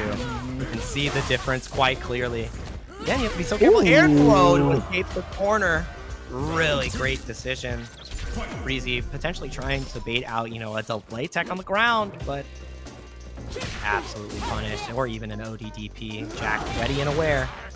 The air throw, and that's what he was looking for initially with the reversal. This time getting the punish on the further Blanka ball, higher strength. And not abandoning the drive parry here on the side swap from Freezie, and fortunately getting out of dot before a punish counter was available there. Corner position with this throw Blanka ball, hard to guess through. We go for the ODDP. Good call out from JAK, even a throw for punish counter. Again, burns himself out, but it works out because it will guarantee a game-winning situation. A risk that has been rewarded. And JAK is rewarded with a 2-1 lead here over Freezie. Sometimes you gotta risk it all. And that is what can really separate good from great from the best players. Risk are, you have to take them. It is an inherent aspect of fighting games. Yes. Yep. Yeah, with that final block of drive gauge available, setting it with that overhead there. Because you were still going to be safe even after the fact. You still had stocks available. Nice jab, though. What a call out from JAK.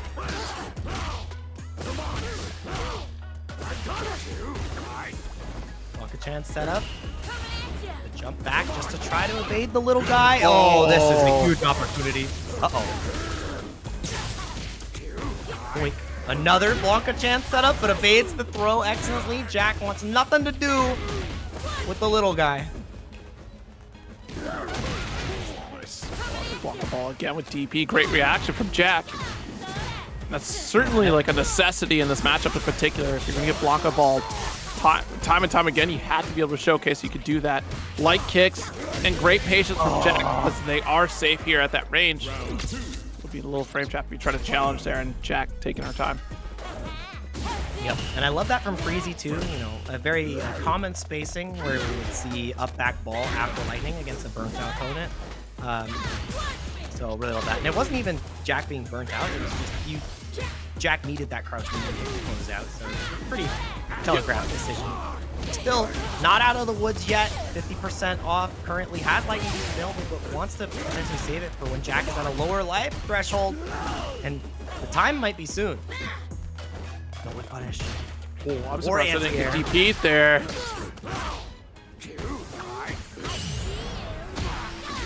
Probably didn't have to charge at that moment with up ball. Yep, level 3. Spend it. You won't have it in the next life. I like that decision because any hit confirmed from Freezie would have closed out this game. This gives you a potential feng shui engine to utilize. Level 1, also an incredible super. Let's see how it goes. JAK set point. Deep drive rush here for the throw. Another one now to set. It's getting a little intense here. A little scrappy. Expect them back. Crouch forward does get the open. Punch, light kick though. At least another Fuha stock. Doesn't find the hit. Oh, does! We let go of the parry here.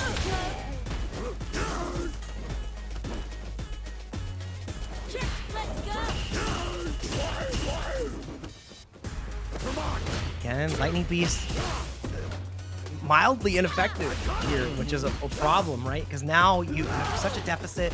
You potentially don't build the level 2 again. It's going to be so close. Anti-air is massive. Gets the empty jump, and the extra recovery on the parry is huge. JAK has the level 1 to escape. The parry punished again. We might go to game 5, and it is going to be game 5. Every set is going the distance. 0. We're going to be here till we're 90. Wait. Till you're 90. No. So much to do. It's a lot of Street Fighter. I hope you like Drive Rush. Big opportunity here for Freezie. Staying alive in the set, not finding the stoppage to the corner. Escape here though for JAK. Our throw. Uh-oh. The loops, bro. Show me. Great block in the overhead though. The defense, incredible. Up back ball, not working out. Error confirmed was massive. Not afraid to bust out, utilizing the up Blanka ball. The bait on the parry! That burns out, which means ultimately JAK needs to find a way to evade Lightning Piece to close this out. No anti-air. The jump fierce is too damn strong. Round 2. Fight. PS Fireball low, following through here. What a drive rush, and it just dissipates at the right moment to not interrupt Freezie on that slide in. Oh, wow, jump beating kick, but still able to get the trade follow-up after. Yep. Oh, lockdown again. Parry. Dissuading the pressure. Instant air overhead not connecting. JAK forcing the burnout on themselves. Maybe a little bit of an overextension. You gotta be so careful though. Block again. Huge punish. No CA usage. Oh, next touch kills. And about to be out of the burnout. That's what's most important here.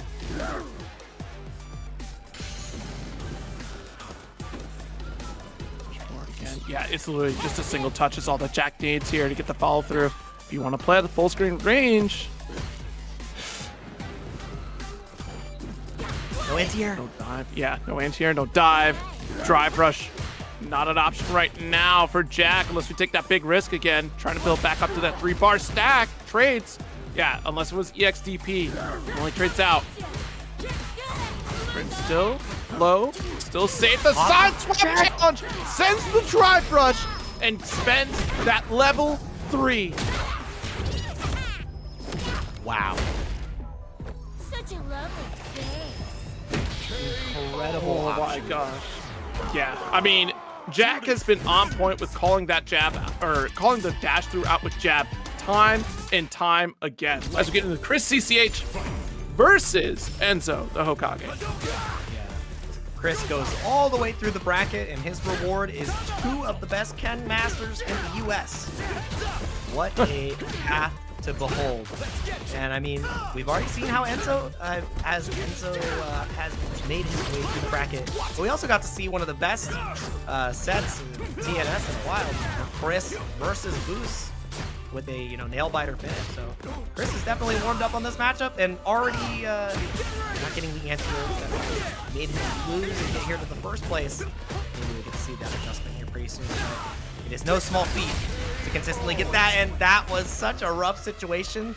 The only thing you could have done to evade that is maybe ODDP, level 1, or potentially perfect parry, DIing back would have absolutely smoked Enzo. He did not have the health to work. What a check here, actually. Going for the second blitz. EX to push away, trying to stop the loss of ground into the corner here. Two. Coast to coast. Boom. Wants to rebuild that drive gauge here. Beautiful steps forward to do so. Safe jump. Having the right spacing to get the safe jump version is definitely a different look than we've seen before. And nice punish on the stand medium kick, -5. Not at range, you're gonna get scooped for that. A 1 away, no way. Punishing the step kick, level 2 is on your way. If you block this, you get burnt out. And actually, that was a perfect parry situation. That was, wow. That is the best case scenario. His face was a little off, he did it again. Chris! Chris! I'm actually really impressed. I'm still floored by that parry sequence there from Enzo. Like, that was insane. Like, to find the perfect defensive opportunity and not going to accept the burnout save. Burnout on your own terms at that point. And the thing is, we're seeing the difference here too, where Booce was finding a ton of success against the OS DPs that Chris was presenting. Enzo is getting the adequate punish that we would typically see, and it's making it a lot harder to start the drive rush pressure. So that layer has not been established by Enzo yet, and Chris is eating good because We do get our crouch forward here. Good dash canceled for corner carry again. Too many dashes. Went for the double dash corpse run.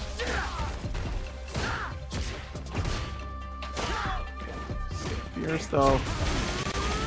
Nice. Out of dodge into level 2, so we get that full damage combo for quarter position. What a saucy route here from Chris. Yeah, he's got him in all parts of the screen, and I think that's where, you know, the skill ceiling of Ed really comes into play. You got a different combo for every single, you know, iota of the screen. You gotta be very particular with this character. Yeah, He trade out though. can't take a trade. Exactly. Oh, he fished. He found the back throw incident. It's sketty. Again. Oh. Over. It was sketty. It was definitely a sketty. Sometimes your DP gets blocked. You gotta just go next.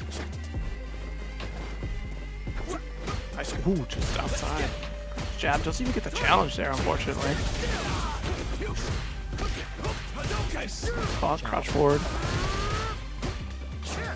Great challenge on the Jin Rise as well. Understands the difference. You know, very particular sound cue associated with them, which enables your punish based on what you're going for.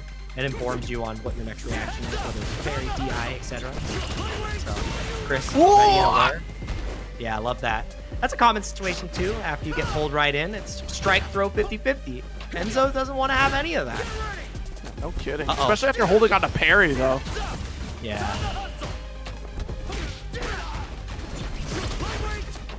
Reel this back in for a throw. Corner. Better positioning here. Fully charged on flicker. Goes for crouch jab. Ends up being so cautious on that approach too, because we see a lot of jab checks. They're trying to figure out, what's it actually my turn? The stand light kick. Getting our side swap. Playing it slow once again. We saw Chris in this situation before against Booce, and it just did not culminate the way he needed it to.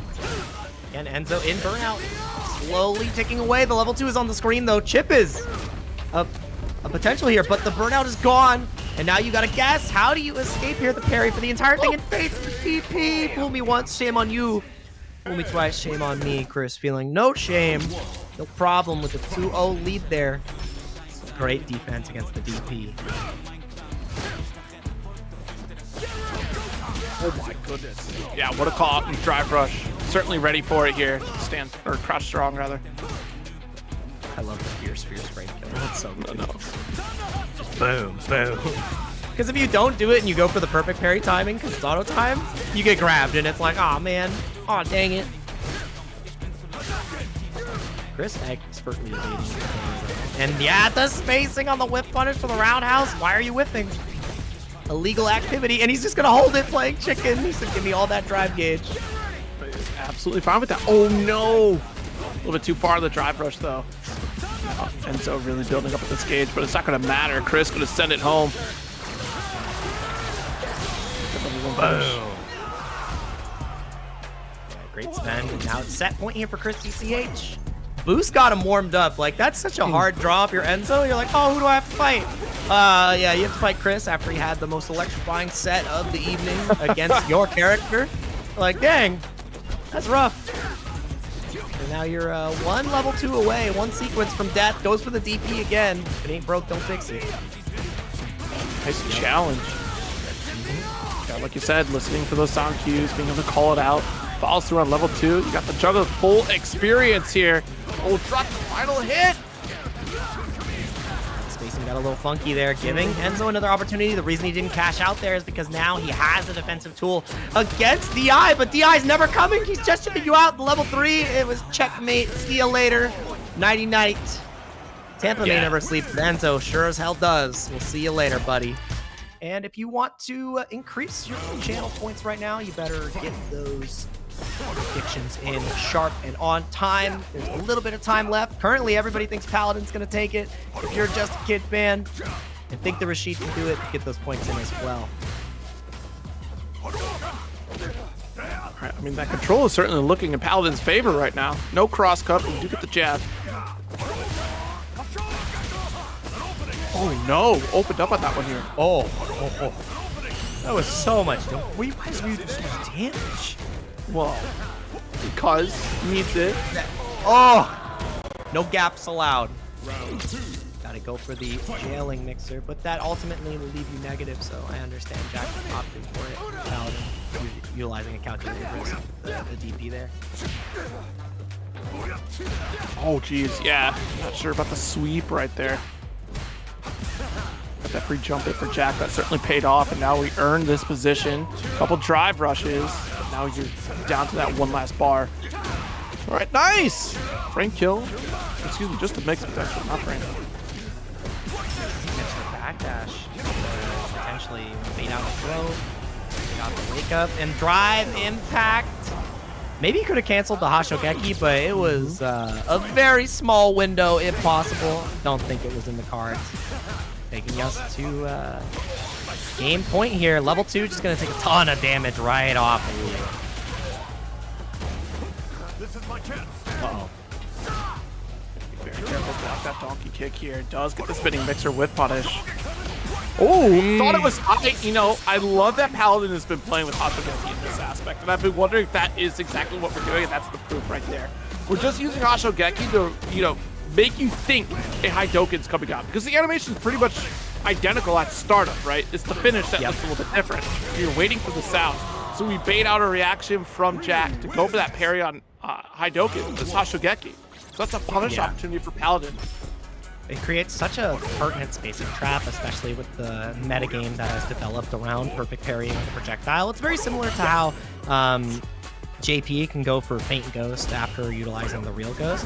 Right. And it puts your opponent into a shaky cadence. It regularizes their ability to perfect parry and lets you establish those situations. And really unlocks the donkey kick as well as another option, because then they start looking for the Hoshogeki, they get punished, and it's all around masterful replay. So really love that we get to highlight that interaction there. Again, Paladin looking so dang strong, not only in the first set, but now in the second set too. The tail of the tape before was the drive gauge war that was consistently won from the likes of Paladin. And the first game went that way too, really ending with a beautiful frame trap. So I want to see more of the same from Paladin and maybe an adjustment from Jack. Oh no. Yeah, that's unfortunate. Let go of that drive parry here at the worst possible moment. Still get the follow, no punish, no complete punish rather. There's the slower Haidokens. Okay, now that we're burned out here, tries to return the favor, does get level 2. No way, what? My goodness. I mean, maybe trying to catch, you know, an enhanced Eagle Spike there. Not everything's sure, but you're not allowed to meaty me. The level 1 was ready. Paladin surviving the level 2. It was a category 1, not a category 5. I mean, look at it again. Just go for Hoshogeki, and you see that Jack is just snap reacting. Can't help but try to go for a perfect parry there. You see, I love that. That's actually sick. Yeah, I the air don't juggles rush. off of the Hadouken. It's so good, dude. I love it. Nice. Yep. OSDP again. Jack leaving gaps. And you might have to switch back to Juri here if you want to stay in the money, buddy.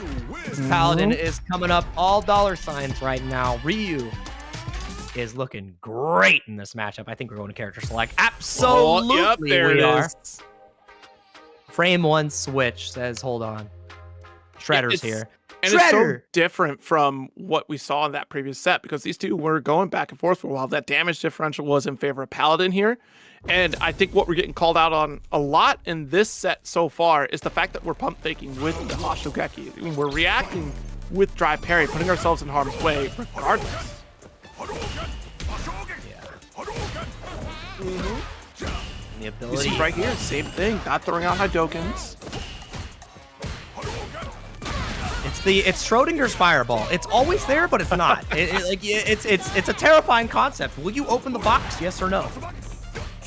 And I love that side switch. Ooh.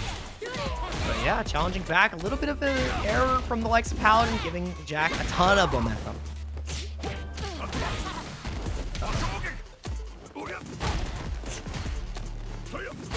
Another throw. It's such a scary spot to be, but wake up drive reversal gives you the opportunity. We're plus on the overhead. Oh no. And you see that single step back that really kind of messes with the jump timing here for JAK to dodge. Oh! That reversal was huge. You can go for the burnout. That's exactly why we see the level 1. That was fake. There was nothing JAK could have done because the level 1 reversal gets beat by fireballs, and that's a fireball super. So dang smart. OSDP again. Do not drive rush on me. That was an expensive approach that gave no dividends. Juri's not working out either. Respect here. Nice. Got our perfect parry. Just wants to get out of that corner here and get a stock included. DP? Yep. Once again, anti-air so dang consistent. You cannot jump in. You have to establish the fireball game a little bit better. This is more so about getting the drive gauge into a better position. You know, spending early so you can build a little bit more meter and putting Paladin into a potential burnout situation. And the poor parry timing pays out huge for JAK. Anti-air's coming in now, but no! You might just die! No. Oh! Oh no! He's done for! Shin Shoryuken does it off of a... I've seen that before. That's not supposed to be... That wasn't supposed to be quarter circle forward medium kick. That's your overhead. Is that even a real thing? Like, what if we send you a picture of a shirt and a picture-perfect match is on the screen here? It's going to be Booce versus 801 Strider, winners finals here at TNS for Street Fighter 6. Booce. Blessed by the overhand here. Let's take a quick ride. Crouch forward, wake up, crouch forward, Booce. What is... Okay.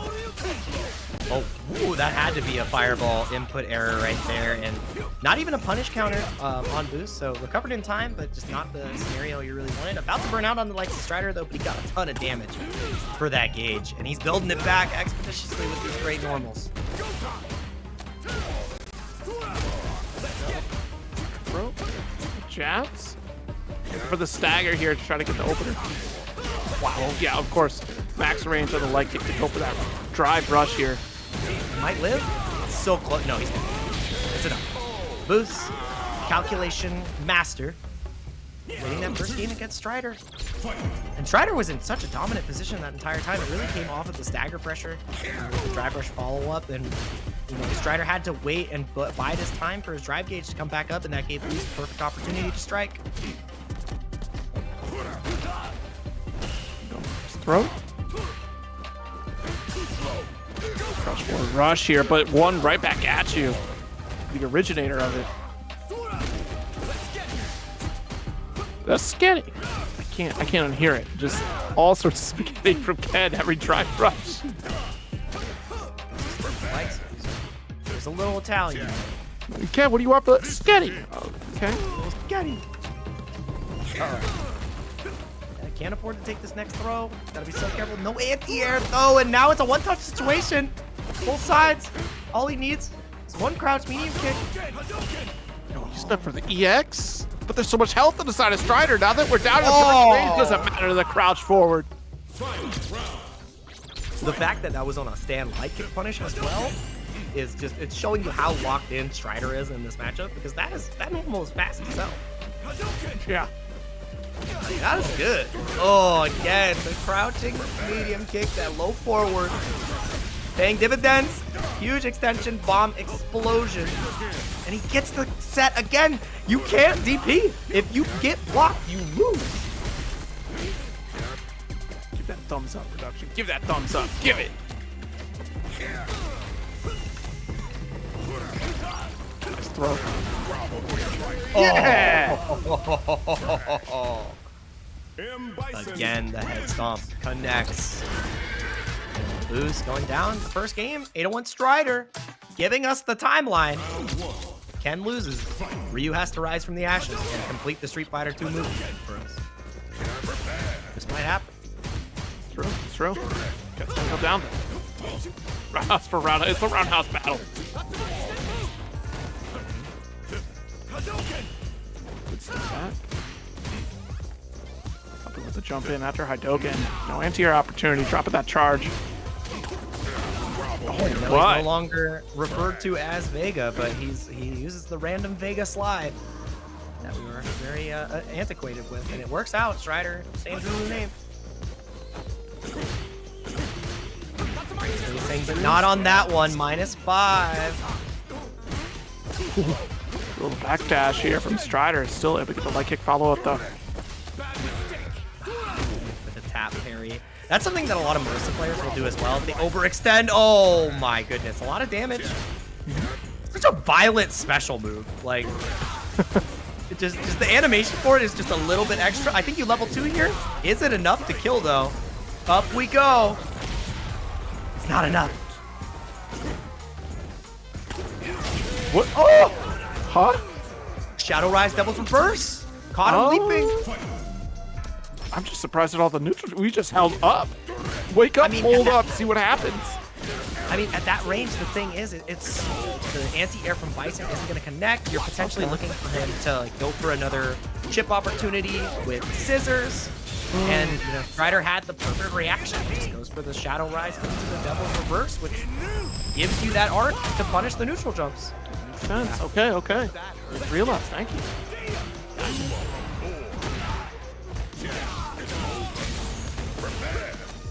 Sometimes deep fighter is the way to go, and it's so hard. You can't DP. You got to deal with the bomb a different way. Yeah, catches a jump out here with scissor kicks. Nice throw. Ooh. Oh no! And the shimmy with the micro step. 801 Strider. 2-0 lead again. We saw a near reverse 3-0 happen prior though. So let's see what Booce can do here. Strider is just playing on another level though. The chat is so funny. They said the Booce is not loose. They need get loose, Booce. Understood. He's like, understood. Roger, Roger. The Booce was loose, but this round it ain't looking too loose for me. Chromatos, I'm not repeating that, but go off, King.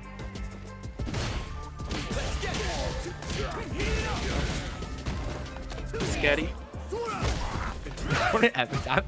I've never heard. I played so many hours of Ken. I've never heard that, but now I can't hear it. I hate you. This what a perfect parry. Backdash, excellence though. Strider, pixel in a dream. Not a lot of drive gauge to work with. Catching, a potential jump, maybe a backdash there.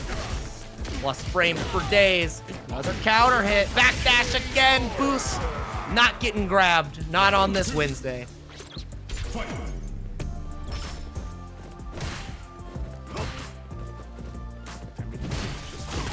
Here. The Stand Fierce, though, is still going to maintain that offense opportunity here for Strider.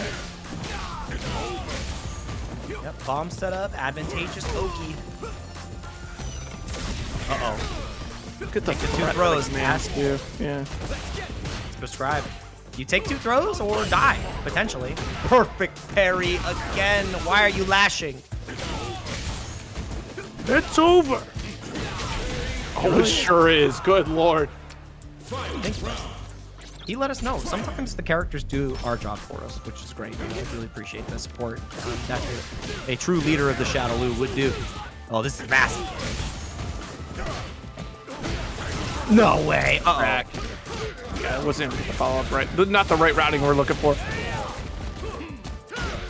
Because that could have been devastating. There were 3 stocks. Like, oh my goodness. With throw, get the launch. Back. Boom. Sam Fierce, excuse me. Ton of damage as well, and it puts Booce in such a compromised position because this is set point. You can't take a throw. Do you survive here? And it is a no-go. We'll be seeing Booce later in the loser's side. 801 Strider with a clean 3-0. Ken is bottom 5 No, right I've now. seen Ken that needs his, happening Ken all needs his night family tonight. back. Ken needs a normal overhead. Ken does have a normal overhead. It's his run and a medium kick. There you go. Done. Yep, we're done with that conversation. Back into the action. Chris fighting a Shoto journey. If it's not Ken, it's Ryu. And that's all you're going to get here. You get that or you get Bison. There's no other matchup chart for you here today, Chris. And Paladin is trying to complete the Street Fighter 2 storyline. I started a terrible conversation in the chat. I don't want to hear your guys' Ken buffs anymore. Yes, definitely give Ken a man. Oh my goodness. Wake up the XDP at this life deficit here. You're trying to counter zone against Ed here, and it does work out. You got the Hashogeki charge. Nice block. Well, parry, rather. on the Psycho Spark. Sneeze away from that. Oh! That was the sneeze. That did it. That's a big sneeze. No coverage at all.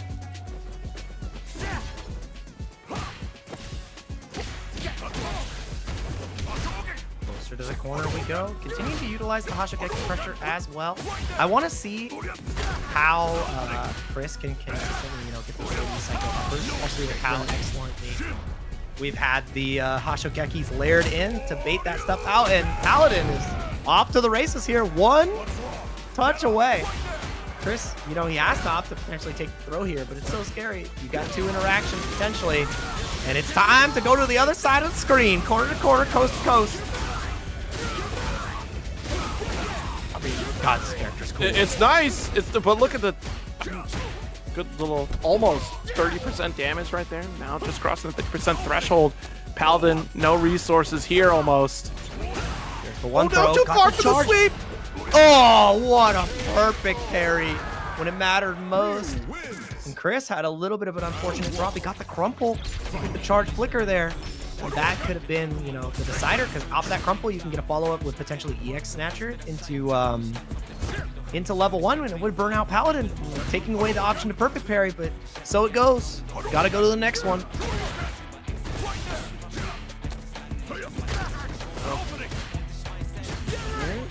Probably expecting whip throw, and Chris being very patient. Jeez, the crowd forward right after. Yeah, and just constantly getting these pokes right back at it. And Chris forcing the burnout. Paladin still has a chance. The jump in was huge. Chris wanted the burnout, and what he was awarded is a full drive gauge, but with the cost of a V on the other side of Paladin's health. So I don't know if it was a worthwhile trade. That's perfect parry. Just outside of the max range here. No challenge quite yet, but we are fishing for position. Perfect parry from Paladin. Just get the rush extension for corner. Follow up here, and I don't like this corner. Go to the other one once again. So much work for all that damage. Yeah, I'm just like, wow, that looked really cool. Oh, okay, well, but you got the corner position. That's still scary to be in against Ed, because look, you got Snatchers, pulls right back in.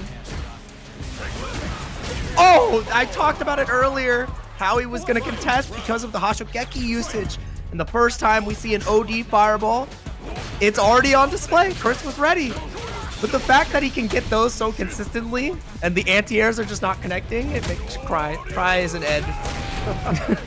It's like, dang, you're doing your best, man. Nice. Actually, walking under it, that was actually a pretty smart move from Chris to get a better position. Hold this corner again. Set up Spark, just frame kill.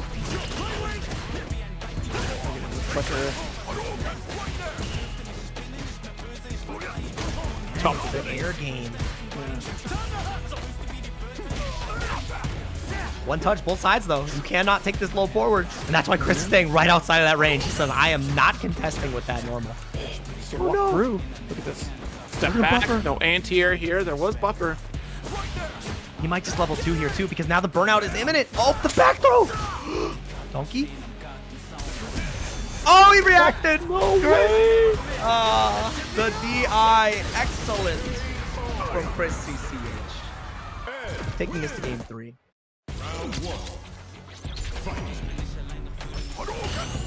All right, great patience paying off here for ChrisCCH. Gonna go for the fireball war here, and a last minute on the medium kick flicker. Able to come through, at least in the trade. With this, no, not able to go for that punish. Good on point with some of these perfect parries here. Just no follow throughs yet. I see FTP.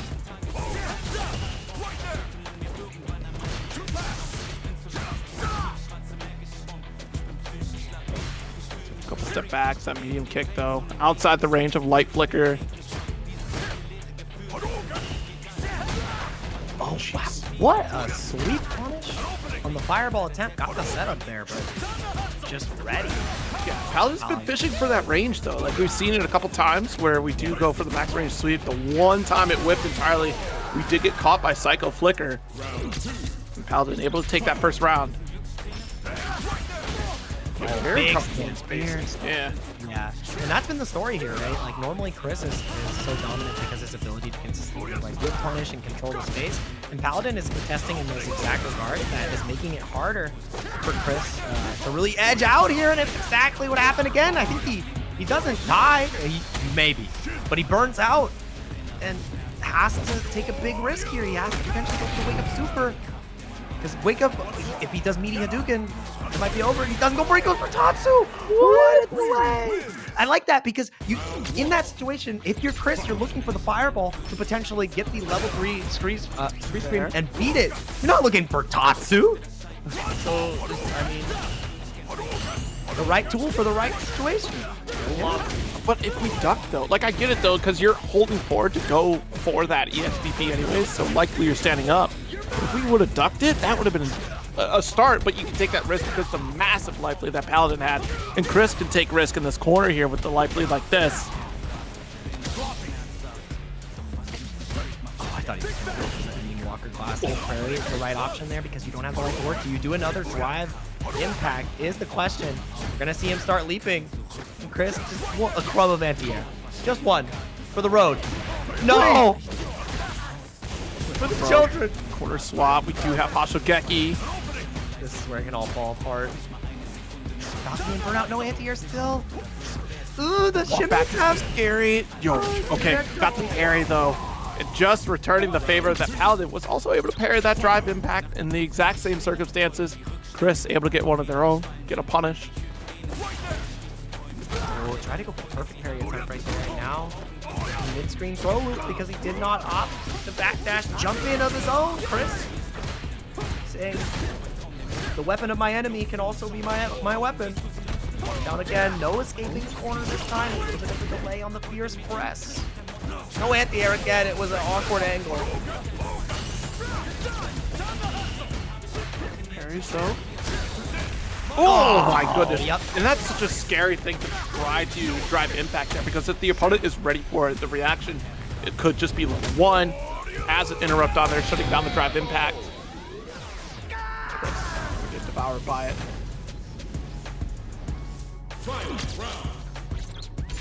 Solid finish. There, and now set point Paladin. Again, the level 2 to start us off, but if you put Chris into a prime position, he's gonna put so much bar here too. Oh, he actually did correctly, so unfortunately not gonna put that bar, but we will see another level 2 if Chris is able to maintain this momentum and keep this corner position. Oh gosh, sweet. Yeah, set level 1, but level 3 for Ed there, but we already spent for that level 2 in this next round, so it's probably the safer bet. Oh. About to burn out. Paladin has to make some pretty conservative plays here. Down with the target combo and the bait. It's taking us to another game 5. As we said before this set, it's either 3-0 or it's game 5 every time. No in between. Not here at DNS. Nope, nope, nope. Tampa never sleeps. Ooh. Oh, Spark, and we get that max range sweep. Taking a step back, we're still able to find a whip punish opportunity on the side of Chris.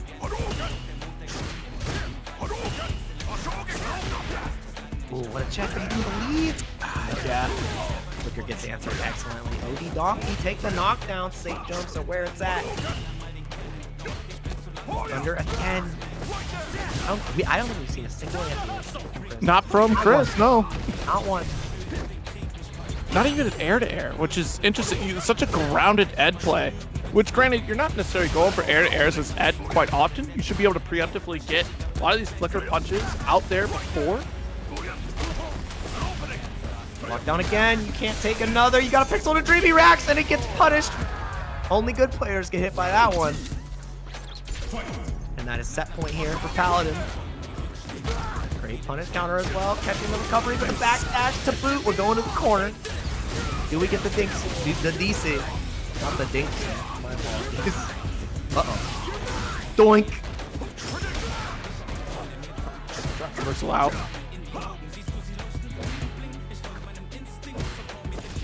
Can't stop that forward approach here from Chris. Nice Shoryuken. Oh, trying to stop just short with that jab, but still gonna get punished out. Chris certainly trying to press the issue since look at that drive gauge, and Paladin wants to go to burnout on their own terms. The thing is, you have to be so careful. You leave a gap here, you die to CA. Chris is gonna try to play this a little bit further, maybe. Do you go for the throw? There it is. Not enough to kill though. Level 2, just to close it out. Yeah, Garrett. Yeah, I mean that was rocking hard place again. If he jumped forward, he had the flicker already set up. Yep. Oh. Nothing left in the tank. Final round between these two, and we're starting off with Chris. Closer and closer to the corner, gets right on out. Not fast enough on the recovery from Hoshogeki. No anti-air still. Such an awkward angle. Catches the overhead though. This is huge for Chris because of the drive gauge position of the Paladins, and he cannot confidently go for an ODDP reversal because he'll be forced into the burnout, and he does not want to be there, but he goes for the level 3.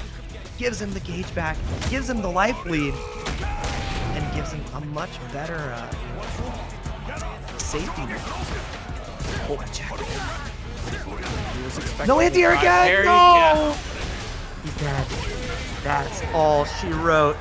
The tale of the tape will be studied, and unfortunately, ChrisCCH did not have the anti-airs to dissuade Paladin. Unfortunately, Chris did not have those ready on lock, and Paladin advancing to this losers finals match. It's Paladin versus Booce.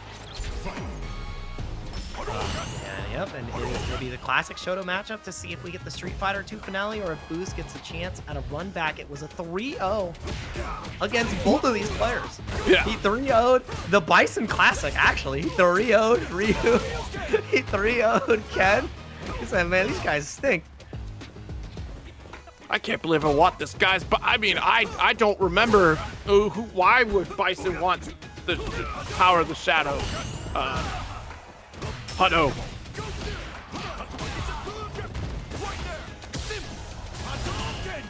Parries here. And certainly resource advantage on the side of Booce. Goes for target combo here off medium kick. Is that level 1 available? Oh, stop just shy with the jab on rush. There we go. Shoryuken and really sitting at home just for the burnout. Yeah, and I we really had like a pixel left on drive gauge too. mathematician. Like I said, the master of Ken Master. And that's Paladin in this situation. Gonna force the OD Jinrai because you get the follow-ups, one of the best chipping specials in the game.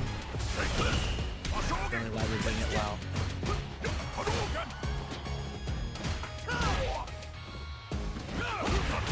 Alright, nice. Push forward here.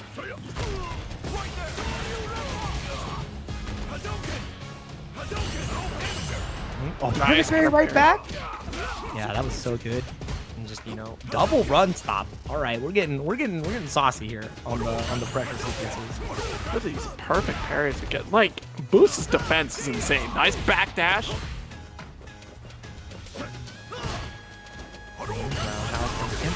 Every single time, and we've seen Paladin be successful with the fireball into Hoshogeki there to really bait out consistent perfect parries, but Booce with the excellent answer, perfect parry into OD fireball is such a strong tool that more Kens need to be utilizing, and the number 1 Ken right here is making it happen. His old tag, I think he had it as his on his CFN, like when you load up and you pick one of like the banners, like the Japanese dragon. So, I mean, he's cooking. And people in the chat earlier were like, legend rank number 1 Japan players, and you're like, hey, you know, maybe he has it in the tag. Boosty Booce locked down though in this burnout situation with no super. Yeah. That was he was biding his time. If he would have gone for one more donkey kick, the level 1 would have been there for Booce to have a chance to react. So I like that from Paladin, taking a good chip right off his shoulder. Yeah, I mean, that's a substantial amount. As much damage as you want to take there, that moment, and then you go for your stun combo after. Yep, OD extension, brother. It's all Jinrais all the way down. I love that combo. So dang good from Booce. Optimization station. It's so good. Not an easy combo to do by any stretch of the match. The timing's so tricky. You go Jinrai into OD Jinrai into another Jinrai, and then you kick him some more. You say Shippuden Jinrai. So Unlimited Jinrai works. Thank you. yeah, UJW. Just the legs just keep on coming up. Oh, see? Nice block. Roundhouse for or sweep for sweep. There we go. Got another strong here. Trying to keep you at the same position. Booce's comfortability with staying in the corner as well is something to be admired. His defense in this game with the presence of Murim is so hard to deal with, but you got to find a way out somehow. Paladin, getting his punches in. Great work there against Booce, not letting him hit any advantageous situations out of that corner pressure sequence. Uh-oh.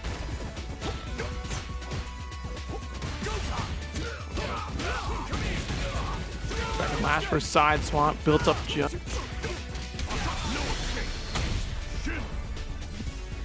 Yeah, and the run stop attempt right there, typically baiting out players who are going for a auto time tap parry on your Jinrais. Paladin with the patience, getting rewarded with the power of nothing, something Ryu has mastered, and important in dealing with Ken. Reset! Not able to get the kill though, the overhead does it. That was a little tricky situation there from Paladin. Don't know if it was a deliberate reset, but I like the idea the DP just didn't close it out. Overhead has the insurance in the back. We got ourselves a set. Hey, wait, the rule's 0. We're going to game 5. Oh, God. Dang it. Hey, we don't know. We don't know. It might happen. We might break the curse. Is that what happens? It's possible. Parry here, nice. Just biding our time, waiting for that jump in here to get that DP. And just knowing that you're gonna exhaust all options to make their approach. Send it with DP home.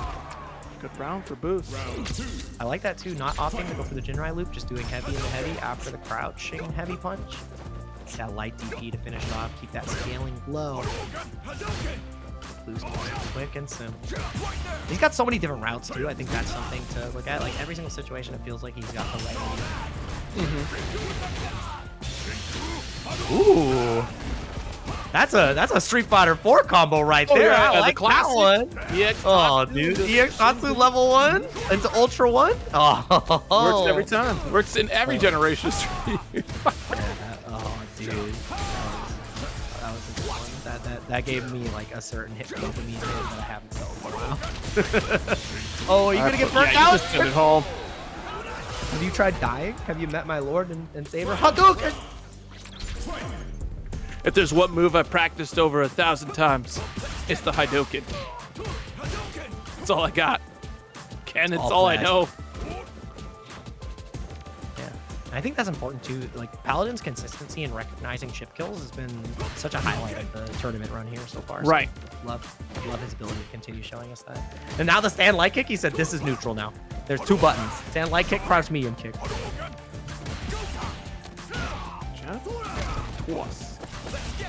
Oh, it's sketty. I hate it. Stop. Never again. Overhead again.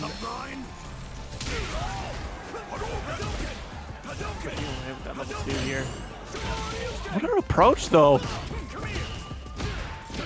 Oh. Yeah. Dragon Lash is certainly able to be challenged out of heavy, so you're certainly able to take your turn. But both. Honestly, Booce looks for that single hit confirm, rush, or even one touch to the 3. The thing is, because of Ryu's damage as well as the one-touch both side, that's why they're both being so patient in this game, willing to take the throw, and now it's going to be a wake-up jab. Excellent stuff from Booce. So brave for the wake-up jab here, Booce, going up 2-1 against Paladin. Are we going to game 5-0? Is it happening? Is the prophecy? Time will tell. Well, we're about to get into this next set, right into it here on the grand stage. On the grand stage. Nice. Oh, overhead block. Yeah, and again, the patience is there down these two. And the crouching strong again. Meterless confirmed. Gives you great run stop. Oki walks back into the DP. The corner tax is being paid, and you have not evaded your residency here. You're actually not. You're dead. You're dead. Level 1. Boom! It is enough for a perfect and set point here for Booce. That is crazy. Like, you just got bullied by Stan Fierce in that corner time and time again until you crack open. Nice crouch forward. Yep, now the build loop's coming out. DP, that was one of the first OD reversals we have actually seen from Booce. His ability to, stay composed in the corner and really unholster the tool when it's most important is commendable. But great to punish on the standing medium kick, not finding the mark there this time. Or the perfect parries. Hashigeki spacing still coming out from the likes of Paladin. We've seen perfect parry on the regular Hadouken, get him to punish on the Hashigeki, but you got to get that first step started off. A little bit of a weird safe jump, but hey, it's not broke. Don't fix it. One touch scenario though. This is potential tournament point if we find the crouch medium kick or the standing light punch into the level 2. It's going to be Pixel in a Dream or he's lights out. I don't know if it's enough. It's not. Paladin, this is your time. Main character energy. This is the one here, right? Final interaction. Slow things down in the fireball war, so Booce has to try to jump out of this. Careful. Yes, that's what one. he's looking for, but it's not enough. He still has another level 1. He's got 2 more in the tank. Whoa. We thought it was fireball. We thought we were going to continue the fireball war to Tatsu over it. Unfortunately, that is not the case. Cross this finish line here on this grand finals of this grand night of Street Fighter 6. It is going to be Booce fighting out against 801 Strider in the TNS Grand Finals. Booce is going to be on the loser side, and 801 Strider firmly sitting on winners after 2 3-0s in a row against Paladin and Booce. Booce picked the color 11 Ken. Booce is serious. Color 11 Ken is out. That is business time, Ken. That is an Evo winning skin. And the level 1 will do it here for round 1, and it's a perfect to start off. All right, Booce, it's heating up. I've hit my bottom point. He really did.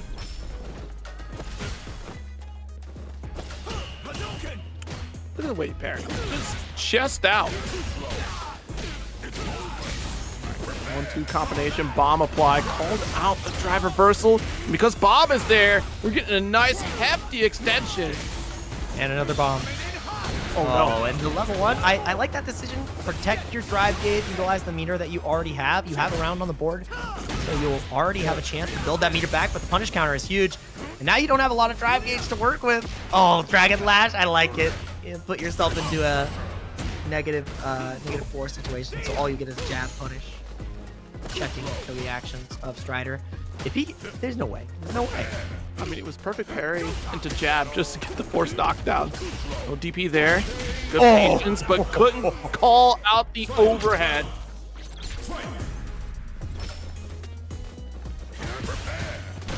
Nice. Yeah, all right. Walk down again.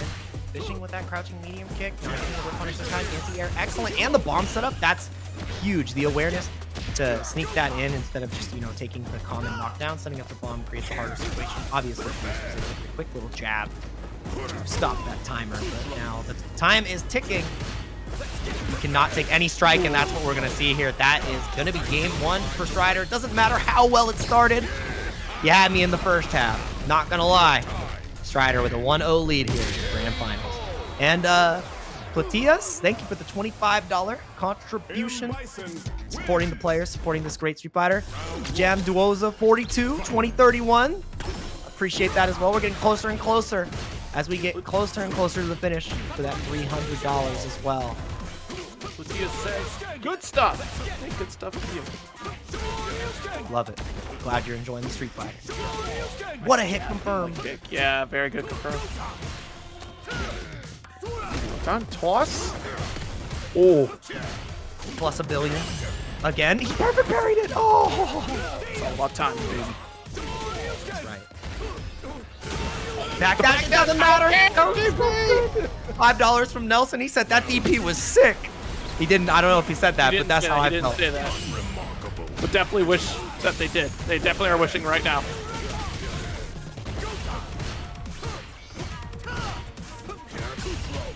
Okay, nice dash up here from Strider. At least get a little bit of recovery on that drive gauge. Again, You're fighting tooth and nail. Just to try to keep that drive gauge up, not put yourself in burnout. And Booce being relentless right now. That is crazy. Goes for the side switch, catches the backdash again. Air to air. He stops him with the crouching heavy punch. Head stomp plus frames. Takes the throw this time. You have to be so careful. Potentially putting himself in a burnout. Who's not taking the throw this time? Staying alive. Strider doesn't want to have to spend this level 3 though.